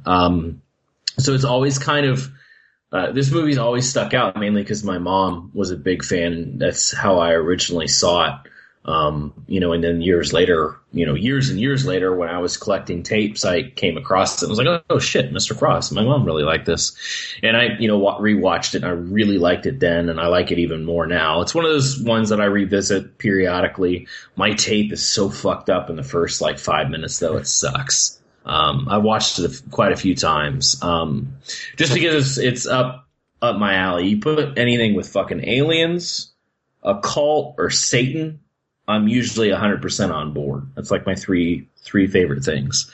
And I love, fucking Jeff Goldblum. Like, I mean, we didn't get too many movies with Jeff Goldblum where but he was in, horror films, to start. He was in a few horror films, actually, now that I think about it. I mean, obviously he's in The Fly. He's in Mr. Frost. I know that he's in Invasion of Body Snatchers. Invasion of the Body Snatchers. He's in The Sentinel. He plays the photographer in The Sentinel. Why do you think Mr. Frost is so hard to find? Like, especially given that a lot of it was French-made, French produced, released on a label that wasn't it was an American label, but it was very small. Yeah, looking at foreign cinema, it's called SRS. It looks like International or something. Yeah, it only has one DVD release, and it's a Dutch DVD release. It's probably just a VHS rip. Yeah. But yeah, I mean, he was in what was that other Hideaway, where he is really fucking good. He plays a fucking lunatic. But yeah, he was in, these horror films when he was younger. So it was really cool that and the thing is, what I love about Jeff Goldblum is just the way he speaks, the way he carries himself. I mean, I'm mesmerized by when he takes Laura Dern's hand and he fucking talks about chaos theory and fucking Jurassic Park. Like, I mean, I want to be Laura Dern's hand so bad. But that's kind of how Mr. Frost is, because it's a very, very, very, very talky movie. Yeah. Well, I can listen to Jeff Goldblum more than I do anytime. Well, that's what I'm saying. It's amazing because it's just him, and he's very conniving. He's very manipulative. He's just really good in this role. Does he do kind of the soft, stutter, half smile, or No. He doesn't do the classic Jeff Goldblum. Oh, okay. He's very because Jeff Goldblum does that. That's a Jeff Goldblum thing when he's trying to be kind of. Yeah, I mean, it's like John Cusack does that too. Right. John Cusack does the eye wiggle. Have you noticed that? When he gets intense and his eyes freaking wiggle back and forth. Have you guys noticed that? No, but. I'm actually starting to sound like John Cusack saying this, but he does the pause, and then he talks really fast and pauses, and then stutters, and then repeats himself a couple times. Right. It's John Cusack. Jeff Goldblum does the exact same thing, but no, this is played very straight. There's no fucking around. Everything's premeditated in this film. Everything is planned. That's what I'm saying. It's one of those films where it's extremely well written. It's extremely well paced. It doesn't fuck around. It doesn't waste any time at all. It doesn't waste any scenes. Every fragment of the film has a purpose. And that's why I said it's clever, because a lot of horror films don't do that. Or, this would even probably be more of a thriller. Yeah. And it's just like, I mean, it's a really fucking good episode of like the X-Files or something. That's kind of what it feels like. It's very X-Filey. Like, you know, you're waiting for Mulder, you know, to pop in and Scully and just start investigating this shit. Yeah, this was out in 1990. This is after like Earth Girls Are Easy and after The Fly. So he was kind of a getting to be a pretty big star by then, but this was still, I guess, would be considered early Jeff Goldblum, I guess, right? I mean, BJ, I know a lot of women love Jeff Goldblum, and even now, he's like aged like a fine wine. What is it? He's so grossly sexy now that he's like a silver fox. Oh my god. I think the appeal for me personally of Jeff Goldblum is he has this like uncanny ability to be not only just filled with just confident swagger, but also look like weirdly vulnerable, like at the exact same time. Like, I don't understand how it works, but you know, the absolute best way to describe it is him in Jurassic Park, where he's, you know, this really intelligent guy. He's got like the open black shirt and like the tinted sunglasses. God, and, he's sex on you a know, stick. everything about his body just like oozes sex appeal, but at the same time, he's a total fucking dork. Like, everything that he says is the nerdiest shit you've ever heard, but you're just like, oh my god, my basement's flooded. Like, you're so hot and so nerdy at the same time. And I think he is kind of the epitome of like when girls are like, I like nerdy guys. And it's like, no, you don't like mouth breathers with zits. You like sexy guys with glasses that are smart. Jeff Goldblum is that guy. And like, as he's gotten older, he just has kind of that like silver fox thing going on now, especially. Like, it sounds really bad, but coming from a very, very straight guy, he plays like he's a good looking dude right now. Like he played one of the gay dads of Lea Michele's character on Glee. So I don't know, like, that confused the shit out of like my sexuality, because it's Jeff Goldblum, like silver fox style, being a gay man talking about like why they adopted this girl in particular and why they like encouraged her to listen to Barbra Streisand. And I'm like, oh my god, I'm so confused right now. I'm so turned on. Like, this is so weird. Well, what's great I think. Like, sorry, go ahead. No, what's great about him is like, even if you look back all the way back to The Fly, like, even as he's turning into this monster and is just a disgusting creature, like, it's Gina Davis, right? About him. Like, Gina Davis is still like in love with him, and you still like have feelings as a viewer for this character. Like, in any other movie, they'd make him a monster. See him. And yeah, it's crazy. Like, even like Jeff Goldblum can come through this hideous makeup, and you still like have this compassion towards his character. Yeah, he just oozes heart, like, with everything he does, even when he's, you know, supposed to be like a bad guy or like a smart ass. He's just so sincere. And like, you know, you bring up The Fly especially, like, that's a really interesting movie because of who you're supposed to like empathize with switches in that movie. And the second it starts turning into like Gina Davis's movie about dealing with all of this, like, you still can't help but like love him, because it's like, he didn't mean for any of this to happen. And yeah, he's gross, but like, you know, it's very much beauty in the eye of the beholder kind of thing, because he's still the same person, and he's still like just wonderful. Yeah. I love Jeff Goldblum. I love him so much. He the best. I mean, let's just talk about in like how. I mean, I think maybe at the time when I was little, because I was, like 10 when Jurassic Park came out, but watching Jurassic Park over and over and over, I think it's one of the best summer blockbuster movies ever made. But after his leg gets hurt and they post him up, like, and he's resting, but in that one shot where he's like, he's got his shirt open, he's like leaning back, like, this dude's supposed to have like a fucking broken leg and in pain, and he's just looking like just sexy as fuck, just sitting there in Jurassic Park, like, I don't give a fuck about these dinosaurs right now. And then just that one shot just cracks me up, man. Have you seen the GIF of it's him laying in kind of the sexy pose, and then what's his nuts is they take the scene from when he's listening to Sam Neill, yeah. Thank you. And it's Sam Neill like laying on him, just listening to him breathe. Oh my god, I lose it every time. It's so funny. So great. I could watch that over So and moral of over the story, we all need to see Mr. Frost, and somebody needs to release that so we can all see it. And we know some Jeff of you distributors Goldblum is Bay. Listen to the show. Arrow, Vinegar Syndrome, for sure. We know you guys do. I know Severance sometimes checks out the show.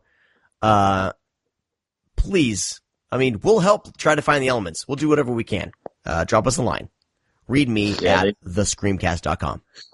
Yeah, I hope it does, because it's a horror film too. Jeff Goldblum gets, like, anytime Jeff Goldblum's in anything, it has people's attention, males, females. Oh god, yeah. It's Jeff Goldblum. It needs to be preserved. He's a really well-known and very well-liked actor. Yeah. And so as soon as Jeff Goldblum, and it's one of those films, and then now you have a horror film, like the horror community is going to be, really into it.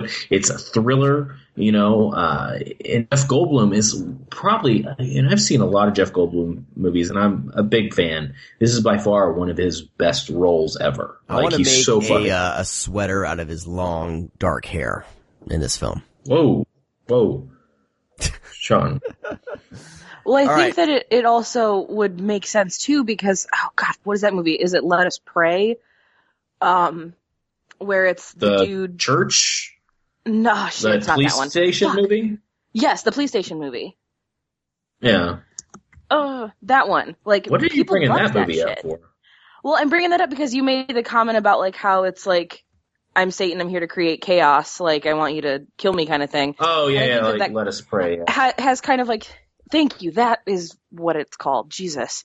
My brain forgot how to speak English and how to name movies. But I think given, like, how successful that was with people finding it and loving it, I think this would be, like, a really good, like, hey, did you like this movie? If so, you'll love this. Yeah. So. I need to watch Let Us Pray. Yeah. I send somebody to watch pile. Is that what it's called, Brad? Or Let Us Pray, Pray. I like that, the main character, Liam Cunningham, the actor. I like him a lot. The Irish. Yeah, the dude from Game of Thrones. Yeah. Fantastic. Yes. All right, we need to wrap up here. So everyone, flood your favorite label with requests for Mr. Frost. No, don't do that, because people say Scream Factory. Oh shit. Yeah, not Scream Factory. We just want Arrow to do it. Yeah, totally. Yeah, Arrow, please. We will even pay for it. I mean, not we won't pay for the distribution. I mean, we'll I'll buy it when you put it out. Yeah. Arrow is genius that they. When they give out their press copies that they're BDRs, because I feel like they, will, like, people who love film in general, love the films, will accept those, but the people that want to just get free shit, by being a blogger, like, they won't, because it's not in my slipcase or package. So it's genius. I think it's genius that they do the check discs, Arrow, because I buy every single release I want, and then we cover it on the show. Well, they do BDRs, but they also have those generic covers. It's just a white cover. It's a test disc. It's a QC. Yep. Disc. That's what it is. I think that Arrow gets coverage from people that legitimately want to talk about the film and love the films and love the company, and they're not just trying to get a freebie. I think it's great. That's why you don't see a lot of people suck on their dick. Exactly. Like some other ones. All right. That's going to do it for this week's show. It's time to wrap up. You can check us out over at thescreamcast.com.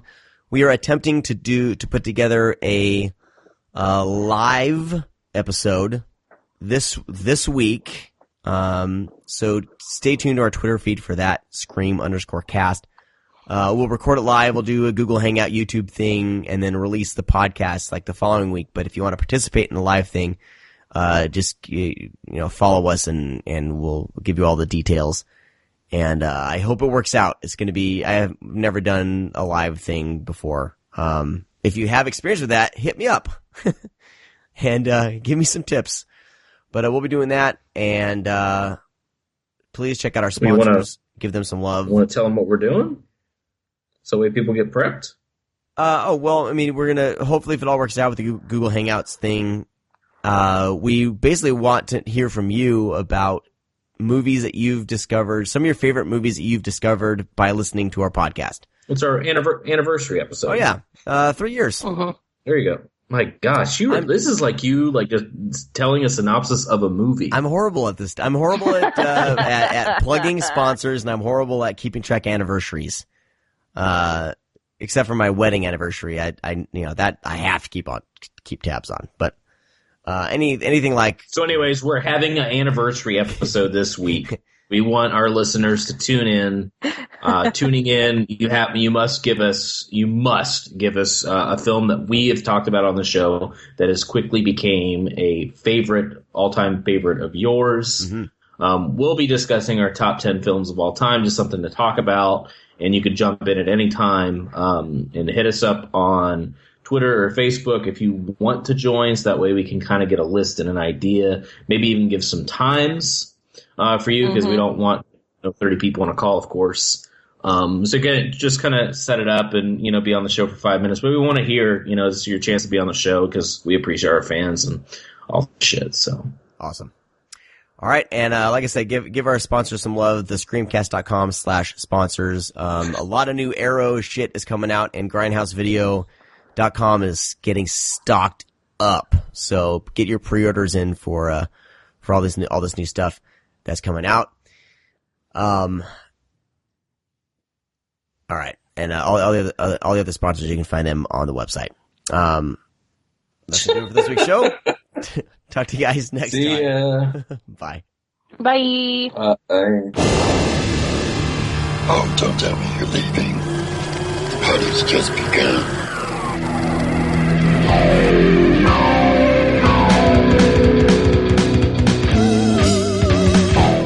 See, I'm horrible at this plugging stuff. I'm like, you're really good. You're good. You're good.